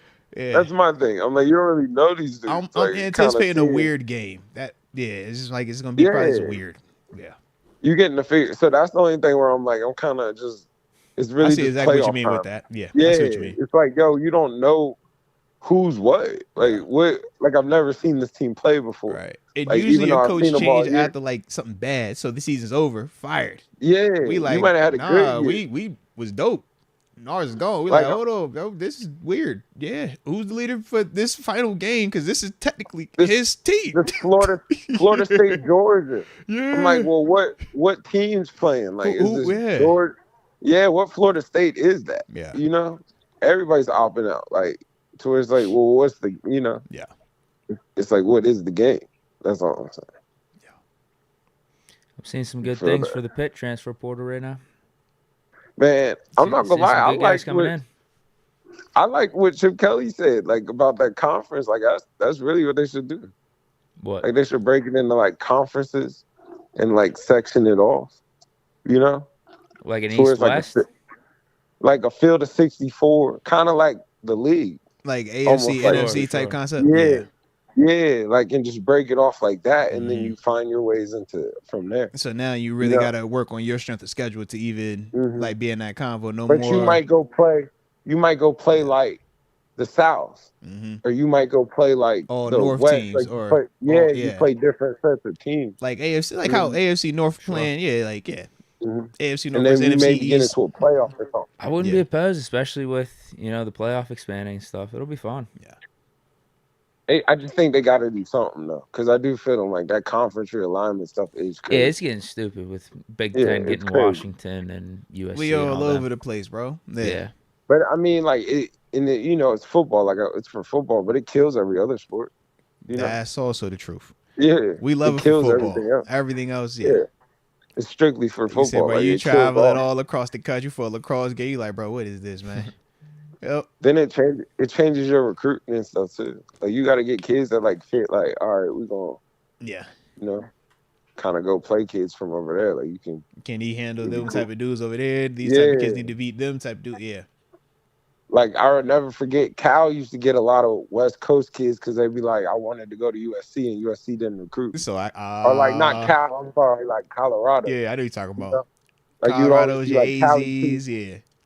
Yeah, you see Cali kids in Colorado because you be like, they want to play in the pack, So now you got these kids. It's like, well, I mean, I live in Washington, but we're going to play against like Ohio teams every week. My mom and daddy can't see that. They don't see them games. Yeah. It just changes Nebraska. a lot. No, and honestly, that's legit. That was a big reason why I didn't go to Kent State, because I'm like, bro, it's 8 hours from the crib. My folks can't make these games, and then we about to be playing further, and I'm like, yeah, they definitely ain't pulling up that way. So he right, man. You think about it, like, yo, this stuff's crazy right now. Like it's a crazy time.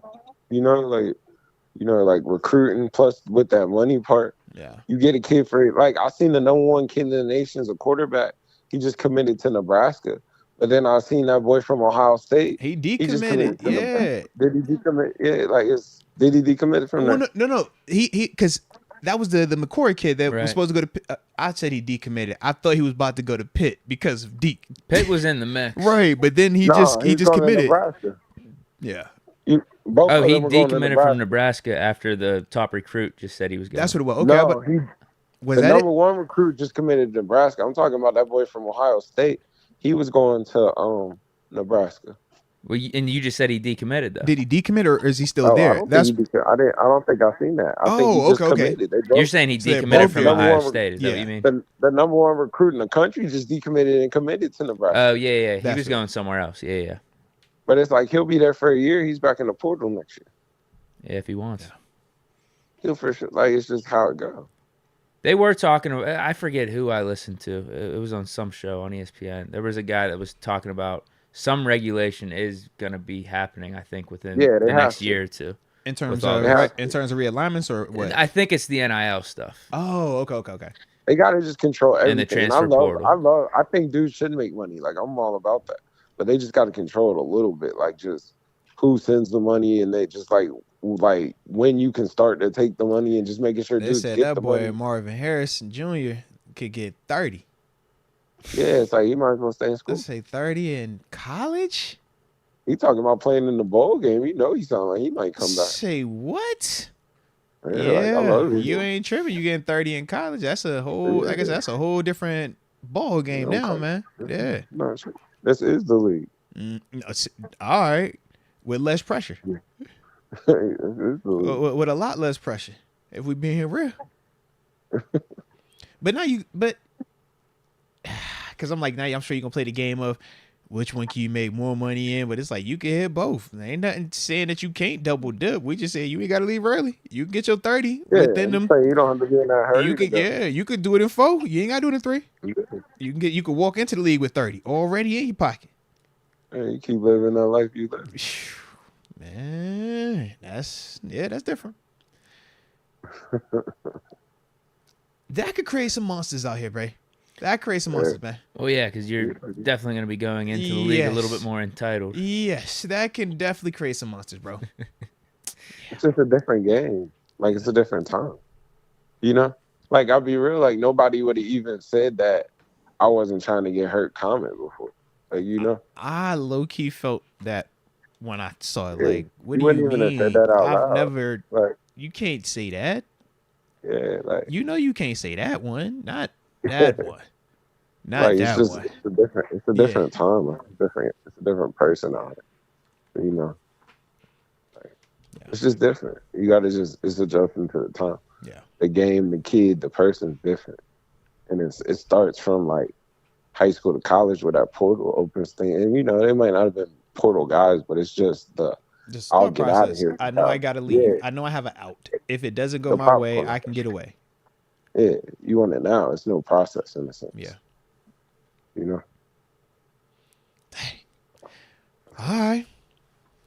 I like it then, man. I like it. Anything else we got on the docket tonight, man? Anything else? Are we good? I was trying to think, man. I think we tapped them all for right now, for at least for this week. I know we got Christmas coming up, but other than that, I think we straight. What you got on your end, T? You coming up for the game? I'm about to say, yeah, bro. Is you in the building? Is you in the building, man? What's up, bro? I don't know, man. I might gotta be for the game. I gotta figure it out. You know. Man, don't You know, make me I'm have to on hit the your road. line, bro. Don't make me hit your line, bro. Figure Don't make me have it to hit out. your line, bro. I'm gonna have to hit your line, bro. I'm gonna have to see what Big- you on, bro. We're gonna big find games out coming up. what's the game. Where is TG? Now you're not supposed to say where is TG. Where is TG? We're gonna find out, ladies and gentlemen. We're gonna find out. But either way, broski, you already know, man. All love, definitely appreciate you.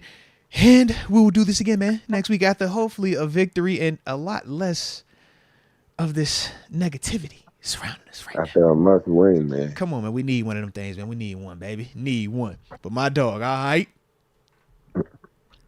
Peace. Shout out once again, man. The one and only Terence Garvin, a.k.a. TG. Spend a little time with us, man. If y'all was digging the interview, hit that like button one time. And don't forget to subscribe if you have not done so just yet. Well, so we're at 6. Super it up. You know how we do. Sure. We always super it with a chance of strengths and weaknesses. Sure. With a strong chance that if that were to make it to tomorrow, it would be a great situation too. Okay. Yeah. I'm fine with that. Remix. Oh, but shout out to Tim Odell. He says he likes my hat, and I appreciate you liking my hat also, man. I appreciate that. You know, every once in a while, I gotta stop. You know, yeah, Yeah. it's like that. When you're getting a compliment. I don't shout get a it lot out. of compliments, so when I get one, I be like, "Yo, thank you, man." You know, because I don't know if you run into this issue, Deke. In my house, I feel like I get complimented, but it's like they be feeling like they don't need to compliment me because they say everybody else compliments me all the time. Okay. So they like, "Yo, you hear it all the time. You don't need to get no big head." I'd be like, I don't think that's fair though, bro. Sometimes I want to walk. I don't run into that. Oh, that's crazy, bro. I don't think I do. That's crazy. Yeah, I go in and I'll be like, yo, why y'all hit me with the hey? They be like, yeah. I think my friends and my family compliment me. At least the Man, right amount. That's crazy. Could it be bro. more? Sure. That's Always crazy, could be more, but man. the right amount. They be telling me I don't want to blow your head up anymore. I'm like, bro, what? Man, please help me. Dang. And Tyler from the 334, my guest for Saturday is Chris Hoke, Super Bowl champ. Ask him about the Steeler way. Oh no, big facts. Funny thing though, he low-key had just interviewed me last week. We were doing a thing down at the stadium, and that kind of came up even with that. So I'm like, yeah, I'm definitely fitting. You gotta talk about that one, baby. We gotta talk about that one. But yeah, so it will be Chris Hoke, man, Super Bowl champ of the Pittsburgh Steelers, man. So yeah, 90 minutes before kickoff, FedEx Great Hall, right next to the team store. Inside the stadium, man. They had a stage set up, man. That's why I'll be up there hosting an interview with Chris. It's free to pull up to the interview. You just gotta have your ticket to get in the building, man. All right. So, man, if you're available, pull up on me, man. Say what up. Like I'll be seeing everybody else in that thing. All right. Yeah. I mean, he was a part of those teams. Going back to the Palomalu comment, it felt like those teams were a brotherhood. It was Selfless, bro. Yeah, there was a unity. And like Hoke's a good example of a dude that was depth guy. Talk about it. But you never felt like whenever he had to go in a game because someone would get hurt, you really missed out on anything. And it was from like top to bottom, from number one player on the team all the way to like 53. Everyone was all in. Everyone knew their jobs, and everyone stepped up when needed. Yeah. People carried each other, looked out for each other. The three dudes I always think of, man. I'm sure the 70s were the exact same way. Yeah. When I think of them dudes back then, they were selfless. I was like, Hoke is one of them dudes. Brett Kiesel's another one of them dudes. We obviously know a guy like Aaron Smith, but also think of Casey Hampton. These are all dudes that individually had talent or were capable of even playing and putting out more self-reflecting stats. Aaron Smith got way more sacks. Absolutely. Could have had way more. Kiesel way more. But in our defense, that wasn't their job. We sacrificed. They just that took for on a them lineman, cats. for the edge rushers to get going. Absolutely. I look at Vince Wilfork versus Hamp, and I'm like, bro, if you was doing, man, they talk the same way. It's like, bro, you took the sacrifice. You kept them dudes clean. But you think about how the defense was set up, bro. Think about what it was, man. And that's the selflessness part of it. No different we asked these little corners to hit. Ike T was one of the people up here talking about it, man. Yeah. I done seen Ike T get his arm snapped in half. And he never bucked at it. He never was pissed off about the fake guy. He's like, bro, this come with it, man. But y'all know I'm not turning it down. I'm with all of it, man. If that's what comes from it, that's what comes from it. But that's what we all were on. And if we all on that, then we straight. But what can't be the case is, I don't know how far you willing to go. Because if I don't know how far you're willing to go, what's the point? That's going to make me not be willing to go that far. Yep. And that's that whole trust, and why you hear we talk about that love. Because it's like, yo, I'm willing to go all the way here with you because I know that you're going to do the same for me. But when these comments are actually articulated publicly and there's zero speculation around it, that is why it gets... And we get to witness it, too. Yeah. That's a big difference, because it's no longer we made this up or what if. It's like, no, this did, and then that was, and this is the reaction to that. Yeah, the best way Pickens could have handled it was, I got to be better. I saw it too, and that's my fault. Yeah. That's all. Just own up to it. Accountability. That's the best way he could have handled it, because if he would have ignored it and said, what play did I show no effort on? Yeah, well, then they're going to kill you with that. Yeah. But that's also the media savvy part, just being more media wise, and it will come with time. Hopefully sooner rather than later, but that's the type of stuff also. Sometimes it's not as simple as just don't say a swear word, you know what I mean? Have good posture when you're doing it on camera. Sometimes it's that little stuff too. Yeah, you might want to joke with them. Yeah, you might want to give them, some nonsense answer. But if you're going to give them something that can't come back to hurt you, bro. Throw a different excuse out there. Don't just, Remix, let's go Steelers. We need an O-line and a real OC. Sure. I'm all for both of them things. Trust me, man. Dondre Zell, JPP amputated his finger to play. Why are you playing games, bro? Huh? Y'all leave me alone. Stop messing with JPP. That's we same class too. That man, come on, don't do that to me. Don't do that. That's a little different than a Ronnie JPP. Lott. Didn't Ronnie Lott do something like that? It was in game. Ronnie Lott was hurt. It was like JPJ. That was fireworks. Bro. Yeah, the 4th of July. Yeah. Nah, he's still a That dog. was more for him just to keep his career going, for him to keep a Yes. job, as opposed to Yes. let me get back out on this football field immediately. Cause and effect. Cause and effect, okay? It's the reason why every year when it's firework time, you start hearing these announcements. Hey, be careful with fireworks, right? It's the reason why your boy right here. I'm a big believer in, after I see somebody else get messed up, I don't need to experience that for me to gain the wisdom. I can just watch it and be like, I don't want to do that no more. Yeah. I don't touch fireworks solely because of JPJ or J. PP. Young JJ, and then, jeez, all them J's and P's and P's and J's. But, that I'm like, nope, I will never touch it. Nah, I'm cool. Keep it over there. Yeah. Q, Steelers need to modernize the coaching staff, adding continuity not only in having more staff members, but a scheme-wide teaching. I think that was one of my takes last podcast. No? Yeah. I think I said that. What you said. People are listening to me. Yeah. Hey, man, you lead them to the water, baby. Let me find you lead them to the water, Deke. I'm being serious. I was too. You said if that's going to be the case, then sure. Like, underneath, that's what it needs to be. Yeah, we're at that point. I don't really know what the other option is. You're not you can't go in the direction of this is a veteran group where they don't need to be overly schemed up, because they haven't proved that they are Jimmys that are better than everybody else's Joes. They've proven that scheme does matter a lot more. So treat them as such. Get scheme. Give me scheme, guys, man. low key, West Coast offense gotta be perfect. Timing, can't go wrong with it. That's what a lot of the dudes be having success with because it's timing. It's just like, all right, boop, boop, boop, boop, boop, boop, run game, boop, boop, boop, get it out, back foot, boop, boop, boop. All right, now we're gonna take the shot.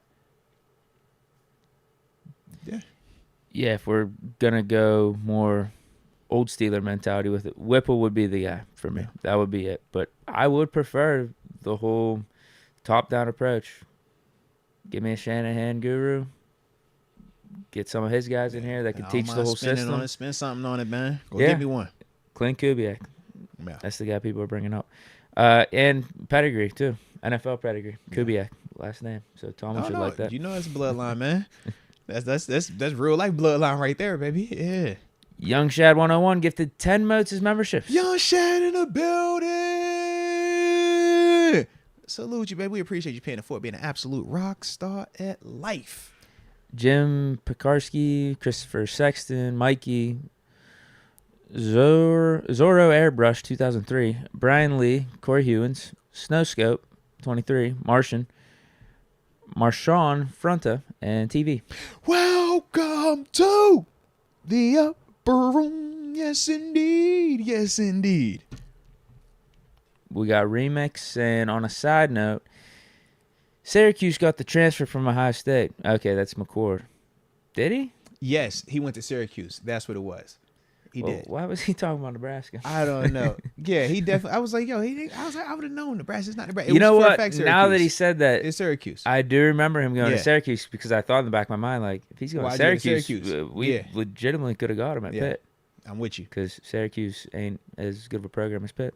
When I saw Syracuse, I was like, do you have a girlfriend or is there family there? Why Syracuse? Right. That's why Slovis apparently came here. Yeah, I was like, what's in Syracuse? Yeah. But yeah, he also goes on to say, Pitt, you need to watch out. Next year is looking good so far. Root for Q's tomorrow, Deke. ACC.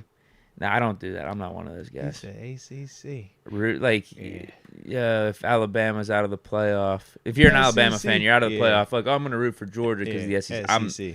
I'm not that type of guy. No, I don't do that. Yeah, I know how we feel about conferences, man. We just, hop around from here to there. We get kicked out of conferences, man. They don't let us fight for this championship with this conference. We just the bad boys of conferences. So, yeah, F them conferences, man. That's how I feel about it, bro. But he's saying for me to watch out. Here's the thing about this McCord guy. I know he probably was a top high school recruit to go to Ohio State, but after seeing him play the couple games that I did, I was not impressed. So I don't even know if I wanted him at Pitt. I'm being serious. Okay. So best of luck to Cuse with him. Joker. So Gavin Anthony says, I'm an Ohio State fan. He said McCord is fine for the ACC, but he's not at the level of Ohio State. Listen, dude had Marvin Harrison and who knows who else at receiver. He said, wait a minute. Couldn't get it done. He wasn't impressive. This is how we do it at Ohio State. I like your energy, Gavin. Shout out. Joker. What QB should we draft this year? Kenny ain't it? Someone asked me that today. So my answer is going to be someone in like the 5th and 6th round to be a depth guy. That's going to be my answer for when we draft a quarterback. Who's your QB2? We could bring Mason back. We're definitely cutting Mitch. We got to clear the cap space. I just like how y'all be like, we just going to bring Mason back. You think Mason going to come back again? If Mason don't get a chance to start this week, I'd be fine. I'd be fine doing that, sure. If he wanted to come back, yeah, he could be QB2. Kenny be missing time each year, though. What? Kenny missed time each year. So your number 2 actually matters, bro. No, I'd be fine with Mason being a backup. I've said that many times. If Mason wanted to be a career backup here, I'm fine. We keep saying it, but we don't have to keep seeing him. We about to see him. We're going to find out. Maybe. Maybe. I don't want to see him. I want to see Kenny this week. Yeah.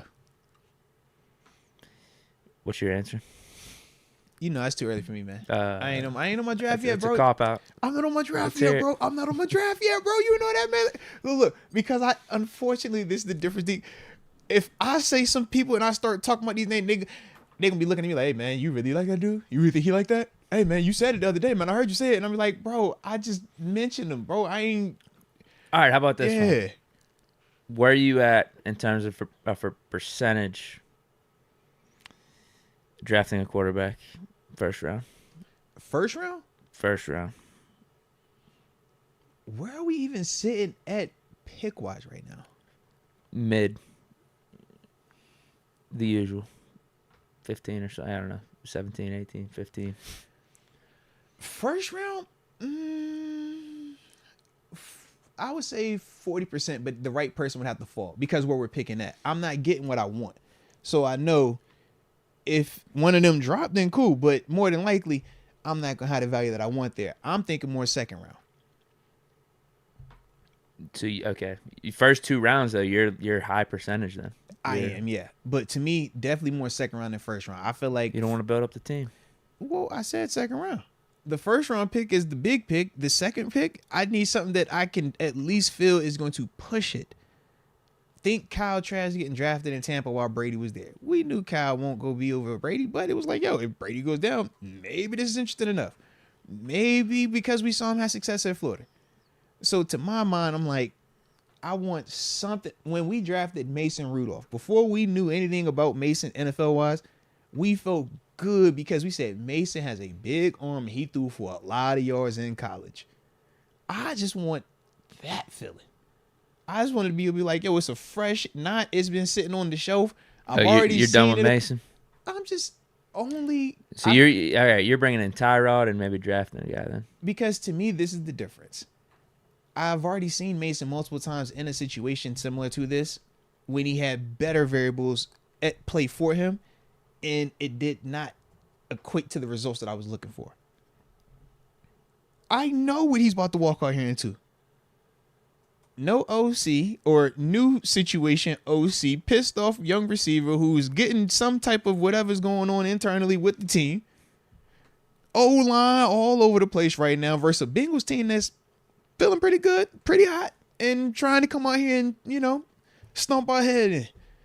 That's what he about to walk into, man. So, yeah, man, I ain't, You cut Mitch? It's a money move. To me, I'm just like, I'd much rather spend it to my man, Tyrod. But I've already seen Tyrod in this situation have success multiple times now. So that's why I was going there. And he's young. Or not young, but he's quiet.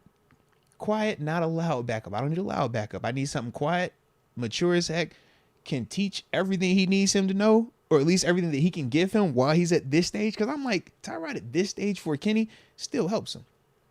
It's a certain stage where Tyrod can be able to help a dude this past, a certain spot. But right now, he can help a dude like that. Yeah. So that's kind of how I look at it like that versus me having to get that dude in the second round.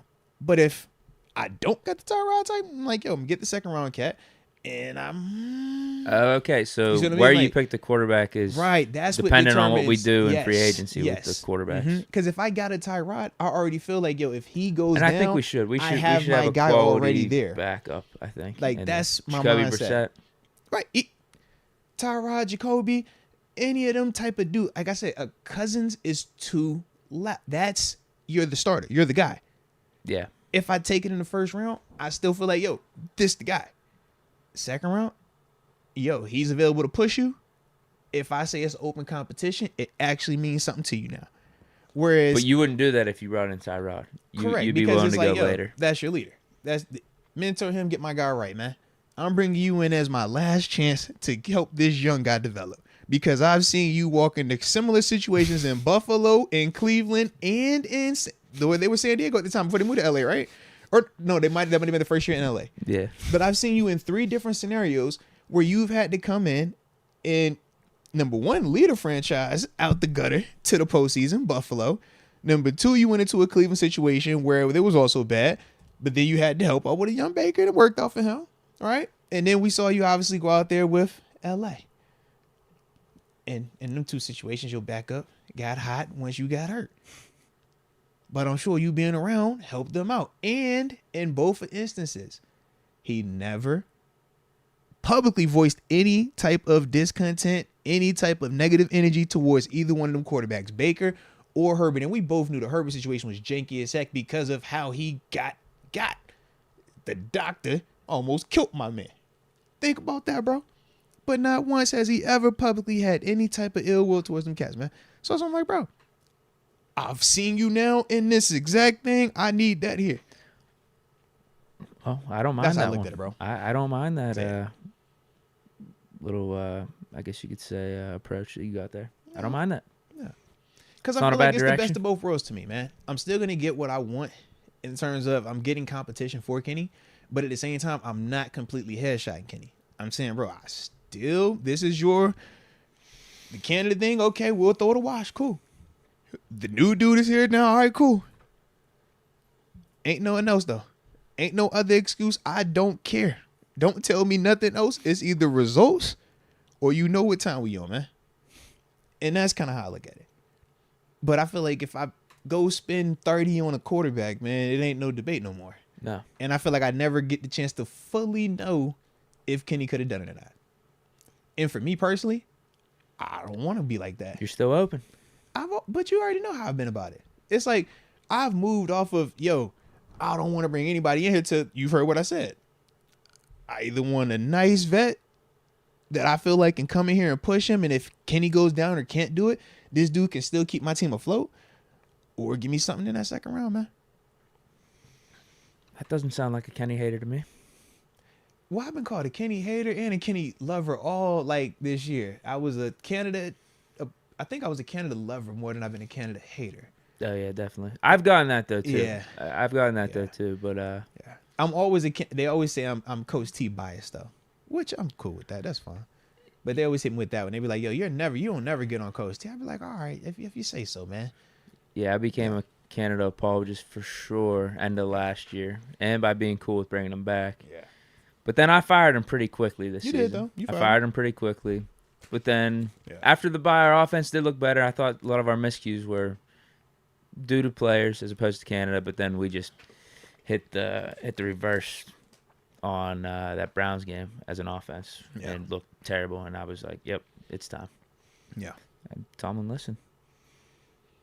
Maybe he he knew. taps in. Maybe He knew. He might. I think he subscribed to us, bro. He knew the vibes in the locker I think he room. rocked with us, bro. But maybe it wasn't all Canada. Well, we knew it wasn't all Canada, but I mean, these last 2.5 years with him, It was a the mixed offense drink. simply hasn't been good. Yeah. Now we're seeing Pickens stuff popping up.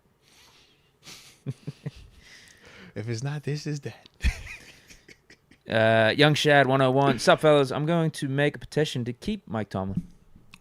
Okay. All right. 0% chance we hear chants that go along those lines at the stadium. 0%. Keep Mike Tomlin. Do you think we get the fire Mike Tomlin chance this weekend? Depends on how the team looks. I think it's if we start slow, bro. Nah. If the game isn't close, I mean, if we lose in the same fashion that we did last week, for sure. In the third quarter, fourth quarter, we hear it. For sure. Yeah. Down double digits. No hope we come back in the game. Close game? No. We're winning? No. Let's go, UW. Mason is in an abusive relationship with the Steelers. Hey. Right. What? He gets kicked in the nuts constantly. Hey. All right. That yeah. He didn't completely help himself, but there also are moments. He walked back into this domestic violence, though. He did walk back into it, bro. He didn't help himself, but there are moments where it feels like the Steelers, whoever it is, Tomlin, Steelers, go above and beyond to make sure to put Mason in his place. Just where they give him some type of hope that maybe you'll get a chance. Never mind. We got Eddie T Gaming and Sports. If Mason goes for 404 touchdowns, it's over. Oh, bro, it's a wrap. We're going to all lose our mind in that stadium. We're going to, It'd be some people blackout drunk. Boy, what? We just lose our mind. 404? It'd be a hell of a redemption story. Boy. Imagine that press conference. I told y'all. You didn't believe it. He wouldn't do that. He wouldn't, though. He's a good guy. He wouldn't. gives you the good guy vibes, bro. I think he would be so giddy, though. I think he'd be smiling so much. Like Drew Lock? Like, he wouldn't be able to hold, because Mason kind of comes off as like a corny guy. I'm not laughing. I'm not laughing. I'm not. You get what I'm saying, though. I 1,000% get what you're saying, bro. I think that would just, naturally, he wouldn't be able to hold it in, like how pumped he was. Yeah. And he would try to be as professional as possible, but... And it'd be cool. Yeah. It'd be cool because you would have those natural emotions. Emotions showing up. Right. And, But he's still trying to be the good guy of like, Yeah. I'm not trying to get too high or anything. Yeah. But that would have to feel so good. yeah.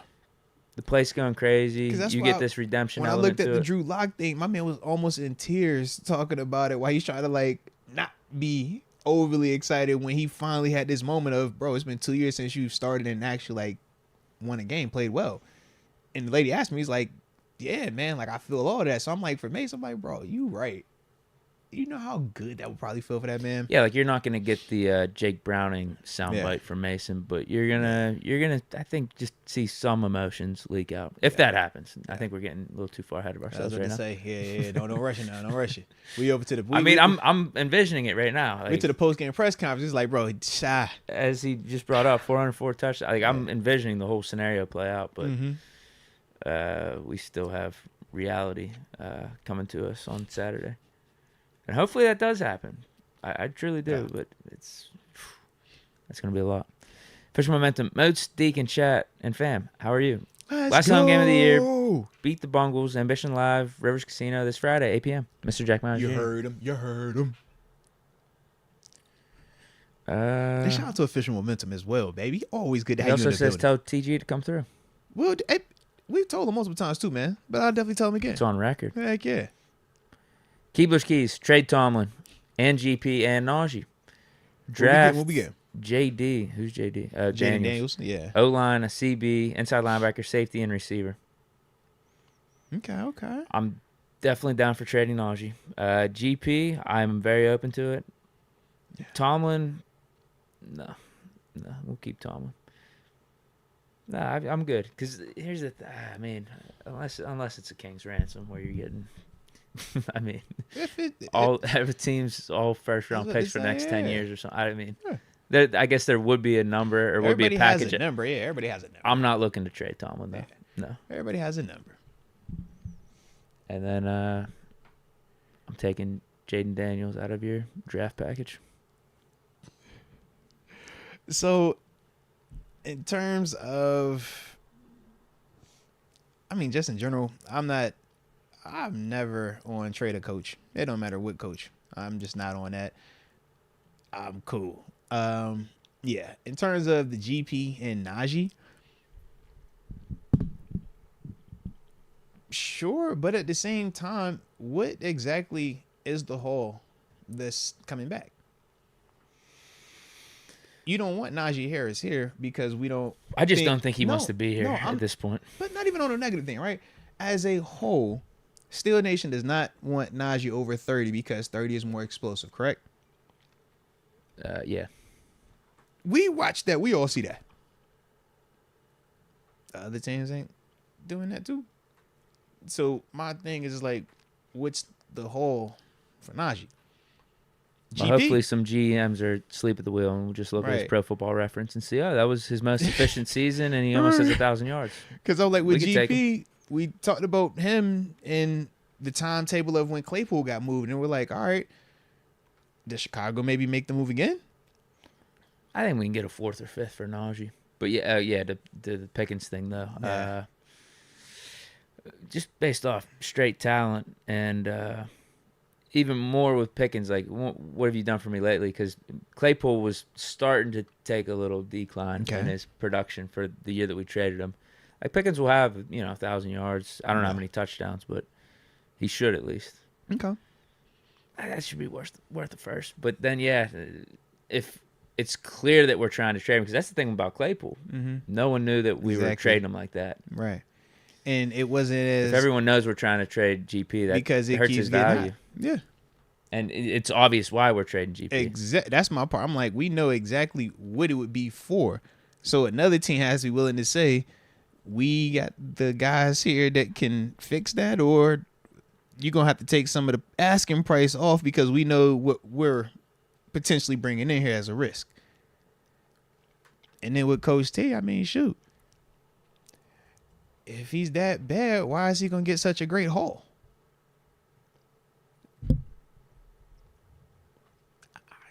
So I'm trying to figure out, man. Because you wouldn't want to keep him. I mean, you wouldn't want to move on from him if he was still good. So what is the haul? Keebler Keys. That's what I want to know. Yeah. For anybody that says move on from him. Because I'm not under. If you are going to move on from him, you should trade him, though. If the Steelers do make that decision. That is fine. They I'm actually just simply should. saying, like, what is It'd be stupid the not anticipated haul, though? Right. That's what I want to know. You'd have to at least get a first rounder. Have to. So is what did first Gruden go rounder for? enough to move on from a proven coach? Wait, didn't Peyton go for a first? The Broncos, is that what it was? Yeah, that was after him sitting out for the year in the TV booth. Yeah, we'd have to at least get a first for him. Okay. At least. Okay. So I'm good on that for now. But if they decided, hey, we're parting ways this offseason, like, trade him. Like, don't just fire him. Get a first round pick. You know what I mean? Be smart about it. Sure. Yeah, I'm with you. Yeah. You know I don't want to move on from Tomlin. Like, No, I'm with you. I just be on the energy like, bro, man, cut him, move on, be what it be. But I get if you want to get the best of both worlds. You want to get rid of him and get his value off of him too. So it makes sense. Right. Him being traded for a first round pick goes to show that he is still a good coach. It just be funny to me because I'm like, if he bad, we shouldn't get nothing crazy like that, no way. So it's like, just go ahead and cut him. Pick up whoever. The argument would be to get rid, outside of like him being a good coach or not, would just be things are stale. I guess that would be the acceptable. Trust me, man, I'm good with all. Way to get rid of him and also admit that he's a good coach. I just don't think we're fully there yet. I'm good with whatever direction we go with it, baby. You know, I'm gonna just watch it, react to it. Jump away, man. Jump away. Keebler Skis, just rather get draft picks for Coach Shee than fired. Okay, he's saying exactly what I just said. What you said, yeah. I get that part, man. I do. If we make the decision, we're moving on. Like, that's the decision that needs to be made first. Because I think when me and you speak on making the decision, it still isn't with the preconceived notion that he's the worst coach ever. The majority of the people that talk about Tomlin being fired or trading and all this stuff, they didn't just start doing that this week. They didn't just start doing that last week. They didn't just start doing that 3 weeks ago, baby. They was on this before the season even started. They was going to be on this if we won them past 3 games. If we didn't win a Super Bowl this year, they was already on that energy. We already know this, baby. So that's why it's like, I get it, but the mindset was already there. You know what I mean? So that's why I'm like, wait, if he's that bad, because that be the mindset that is articulated to me. It's like, yo, y'all be thinking like he gonna give a whole no different. We say, yo, Najee's terrible. Man, we can get a first round for Najee. Like, well, hold on now. Najee can't be this bad, but yeah, we gonna get a first round from him too. How both of them things work? But that trade Dan Moore for this and this and that, and that. Be like, how does those things work? If he that bad, how does that work? I'd be serious confused, man.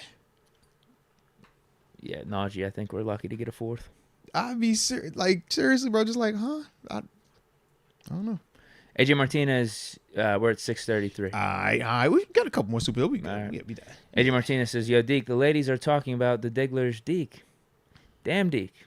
Or is it Mr. Diggler to the single ladies in the pub, a.k.a. club? Let's go, Deke." Hyping me up. Okay. AJ done switched the picture up again, too. Now, I don't know if that's you or the baby, or if you're the baby in the picture. AJ definitely switched it up, though. Yeah. That's definitely a different picture than it was yesterday, bro. I think so. That's definitely a different picture, bro. Shout out to you, AJ, but that's definitely a different picture. I need to know who the baby is. That's an adult and a baby. Let's get your baby picture, man. Says Josh McCown and Chad Pennington's kids just played in a bowl game between Marshall and UTSA. If you want to feel old. Now, the one that already did me in was remember it was a couple years ago I mentioned that Pitt offered Matt Leiner's kid. Yes, and Matt Leiner's younger than Pennington and McCown. Yeah, but McCown's been out there for a while, bro. Yeah, that one doesn't make me feel as old as the Liner. I was about to say, low key. I think I don't play both of them, boys. Yeah, that's kind of crazy. Yeah, we getting up there. Yeah, I guess Pennington was still around when you were at the Bills. Yeah, I'm like, he was down with the Dolphins. Yeah, I'm like, wait a minute, I know that name. Jeez, man. But that's how I feel when I seen Ike T, son, committing. I'm like, oh. Yeah. Or even Lil JPJ. We know him as Lil JJ. We're like, you're in here now. Like, what? It's still crazy, bro. Still crazy.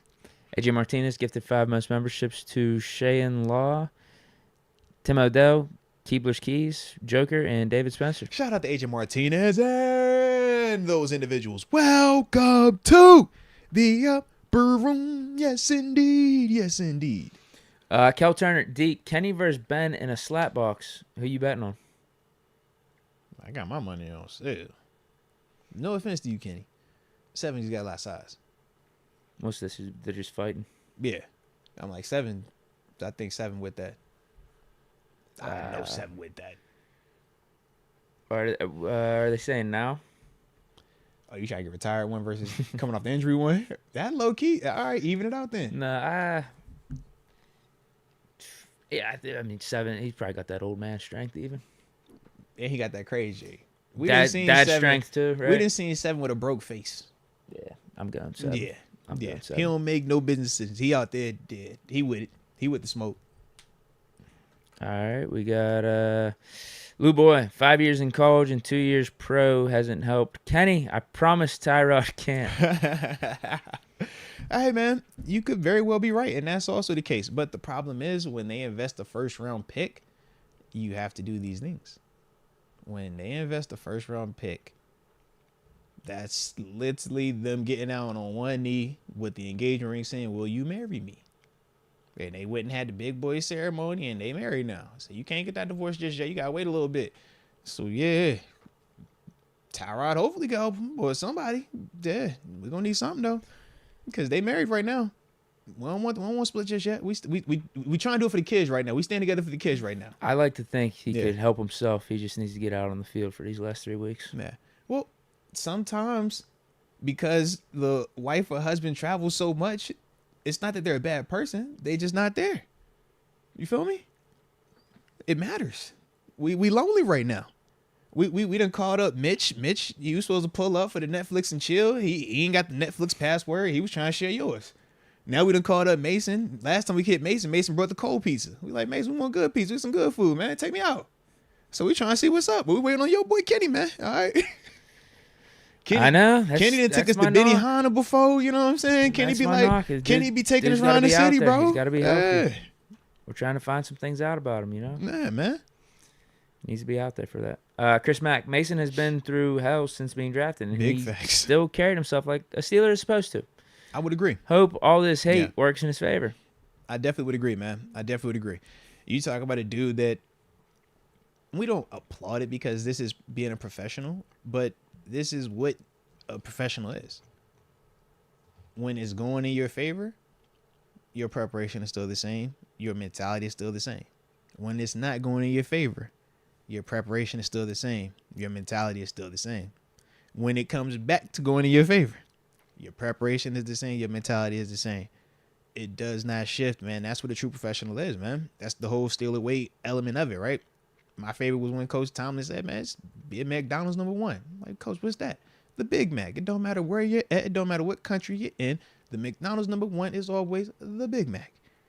Be consistent like McDonald's number 1 Big Mac, baby. So be like, all right, bet. I get exactly what you're saying, man. I get exactly what you're saying. So in that case, Mason has done those things, man. Yeah. Say breezy. Okay. I was going to say, let's go UW. I'm not hating on cold pizza. I'm just saying I prefer it hot over cold. There's nothing wrong with that. I do too. Yeah, there's nothing wrong with that. It's a preference. Yeah. Zay Breezy, trade GP for picks, acquire wideouts in free agency, draft O-line in the first 2 rounds, then defense the rest. Okay, after we draft 2 O-linemen in the first rounds, then draft defense rounds 3 and on. Keep Kenneth next year as the starter. Was it Kenneth? Free God agency will have guys.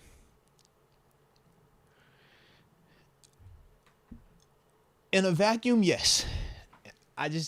You got to remember, in real, like, free agency and in draft, we don't always get to just pick exactly who we want.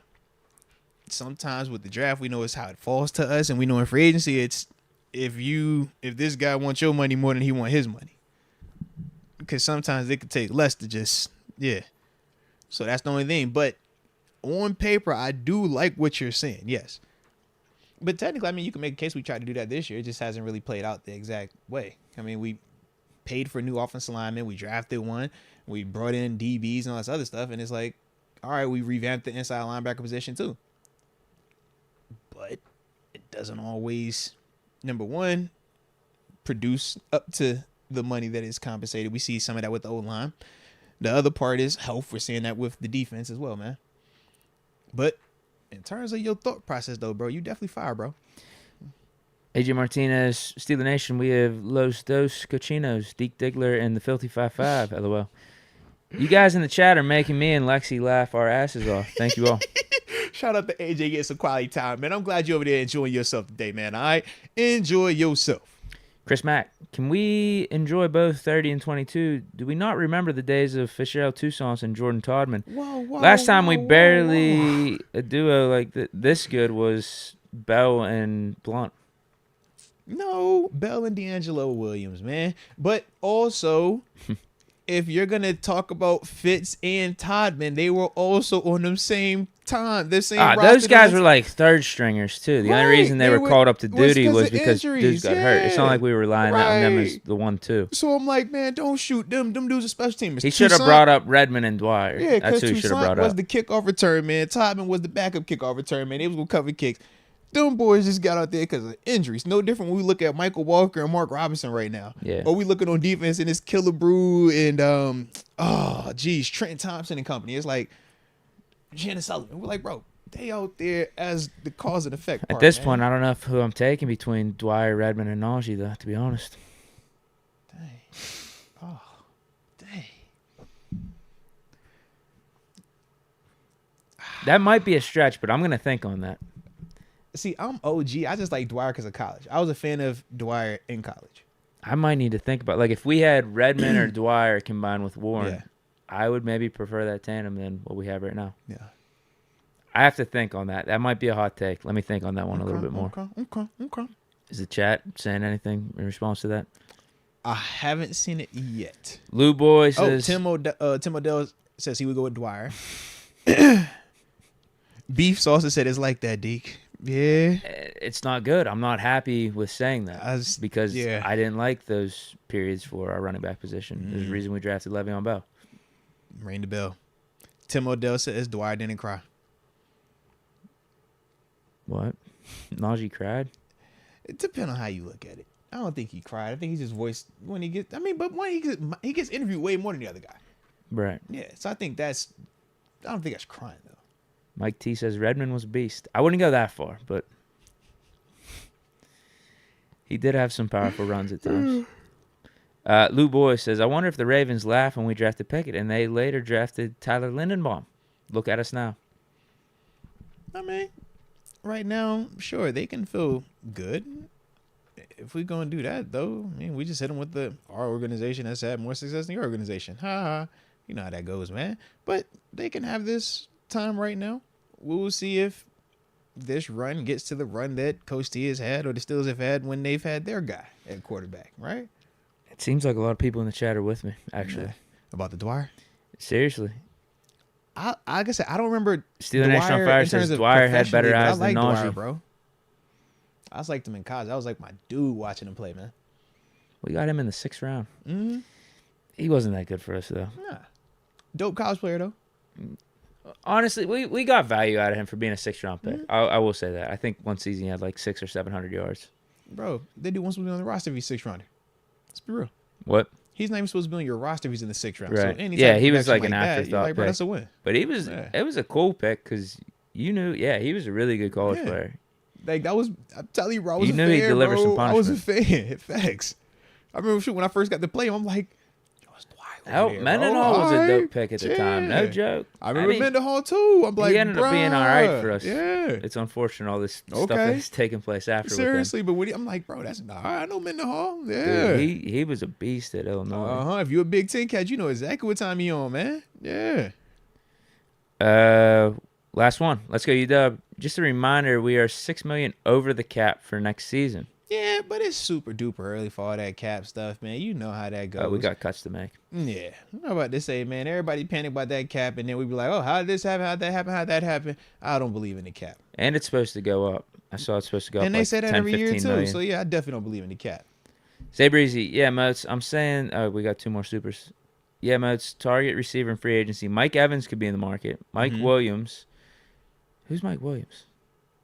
Oh, not Detroit. Oh, yeah, the guy from the Chargers. That's yeah. I'm thinking about the Mike Williams about the OG way back one. in the Yeah, day. I swear I did. Remember, too. there was a couple of them, It was two too. of them. Yeah, it was one from USC, and then I forgot what the other one. There was a came rookie, from. Yeah. or he had a good rookie season for Yeah. the Buccaneers. He's also saying T. Higgins, I love that one. Godwin, Odell. We need vets on offense. He's been chill. Odell's been doing handling good. business over in Baltimore. He hasn't been loud, man. Yeah. Yeah. But I wonder because of Lamar's Wow. personality, though. These aren't bad names he's bringing up. I like the T. Higgins one a lot, bro. T. We Higgins get a and division Odell. Can we appoint- bring in both those guys? I mean, shoot, if we could. I mean, financially, we would. I think we could. I think we definitely Yeah. could. And then maybe draft the. We keep But- Deontay though. But if you we do that. do this, I think you bring in those 2 guys, trade Deontay, and But- draft the receiver. if we do this, where is your O-line that we've been talking about, Deke? We draft them. First 2 rounds. Deke, we back doing this draft crapshoot. All right. Well, the And free then we- agency and then- stuff hasn't worked And then either. we're going to get on draft day and be like, man, shoot, bro. Man, let's go and get this receiver real quick, man. Look at this running back, bro. He fast, The free bro. agency stuff hasn't really been working out for us, Yeah. unless you mean we got to be paying more than what we have been for some of that these part, guys. yes. Sam Malu, that was fair. That was straight. James Daniels at the time was straight, too. Yeah, I agree. Yeah. But that's what I'm saying. We Like, paid too much for Chooks. at the time, though, it was ahead of the curve. But it has worked out up until, what, this year? And up until this year, we still weren't saying bench Chooks first. We were saying bench Dan Moore. Chooks just got himself in trouble. Yeah, you know what? I mean, All right. we benched Chooks for that. Okay. What's the hold up with Pickens? Okay. You catch what I'm saying? Holy. I'm like, whoa. But A lot of different- inconsistency with that but stuff. different time frame. Chooks at this stage of his deal versus Pickens at this stage of his career. Oh, and Pickens is just flat out better. He's helping us more on the field, even with his antics. I mean, we say that, but we act like our offensive line hasn't been up and down too. Same way the receivers have been up and down. So just because one catches the football doesn't mean that his job is more important than when Chooks makes a block. They both have had their roles. We just more excited about Pickens. Pickens definitely has more talent. In terms of his position, a way better chance of being elite at his spot. We know with Chooks, we've seen more of him. So we're like, yo, you're a good player, but are you going to ever go to elite? Probably not at this stage. GP, we still feel like he could get there. But they both still matter, though. You wouldn't say Pickens has been better for the offense than what Chooks has put out there this year?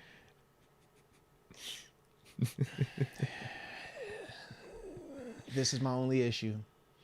When you say better, and I'm thinking of the plays where effort has been called into question. Now I'm starting to get flashbacks of the no toe tap Titans Thursday night game too. We can go. You see, did he chase on this play? Which area was he running to? Where was he running on this? Like, yeah. Route running effort even too. Okay. But he does make plays. When you make plays, the feel good feels way better when a receiver makes a play versus when Chooks has a great block. Yeah. Ain't nobody caring that Chooks get a pancake. We like, all right, cool. It was an incomplete pass. It don't matter. But it's like, yo, they both matter. And neither one has blown it out. It helped too because Broderick came on pretty strong and was looking good. Yes. Now he's been slipping though. This is also true. But in terms of the talent, Pickens is way more talented. But I'm just saying in sense of true life production, what has GP done that has really blown out the water Chooks? Chooks has done enough that they paid Chooks like that for a reason and kept him on for a reason. It's easier to evaluate with Pickens. Yeah. That's it. Because you see He's he's a got receiver. 800 yards. Right. Chooks, I just seen him get beat. inconsistent play. Yeah, I seen him get beat, man. Dang, Yeah. he sucked. It's like it was 60 plays. He was nice on 50 of them, but for the 10 that he got beat, we like, bro, heck no, man. So we only think of the negative with them dudes because that's the only time we really acknowledge them. Yeah, I guess the thing with Chooks is just he was more replaceable than Pickens. I Yes. think that's more fair since we had Yes. Broderick Jones. Yeah. Whereas if we didn't have Broderick Jones, Chooks would still be starting. Dude, low key, yeah. Because who would you switch him out with? Yeah, they would let his comments slide. Yeah, Probably. hey, you gotta know who you are. Know who you are in the organization. All right. AJ Martinez. Shout out to my brother Matt Martinez for being a great father to my nephew, the Let's X-Man. go. I presently putting in new floor tiles. Me and Tony are in I the did pack. say you say that. I did see you say that in the comment section. No, I salute you on that, man. It's for your new crib too. I think you said it was for the crib, for your crib, yo. So no, I salute you on that, man. And glad that you got some time in with your peoples too, man. Nephew, brother. Nah, man. Major let all y'all over there, man. And don't work too hard either. Ethan Leach just says, I'm here. Much love at work, and I'm just enjoying. Salute you, Ethan. I hope you've enjoyed the heck out of this because that was like 5 minutes ago too. So that's actually perfect time. Because it is 6:50. Now, granted, I didn't have to cook tonight, so I think I'm straight. But yeah, we're going to have to roll with that one. Yeah. All right. Well, with that being the case, man, that means that we'll hit you with all the full preview for that Bengals matchup tomorrow. So you don't want to go anywhere, baby. Make sure you're rocking with us, all right? But either way, hit that like button on the way out of this thing, and don't forget to subscribe. And until next time, baby. Peace.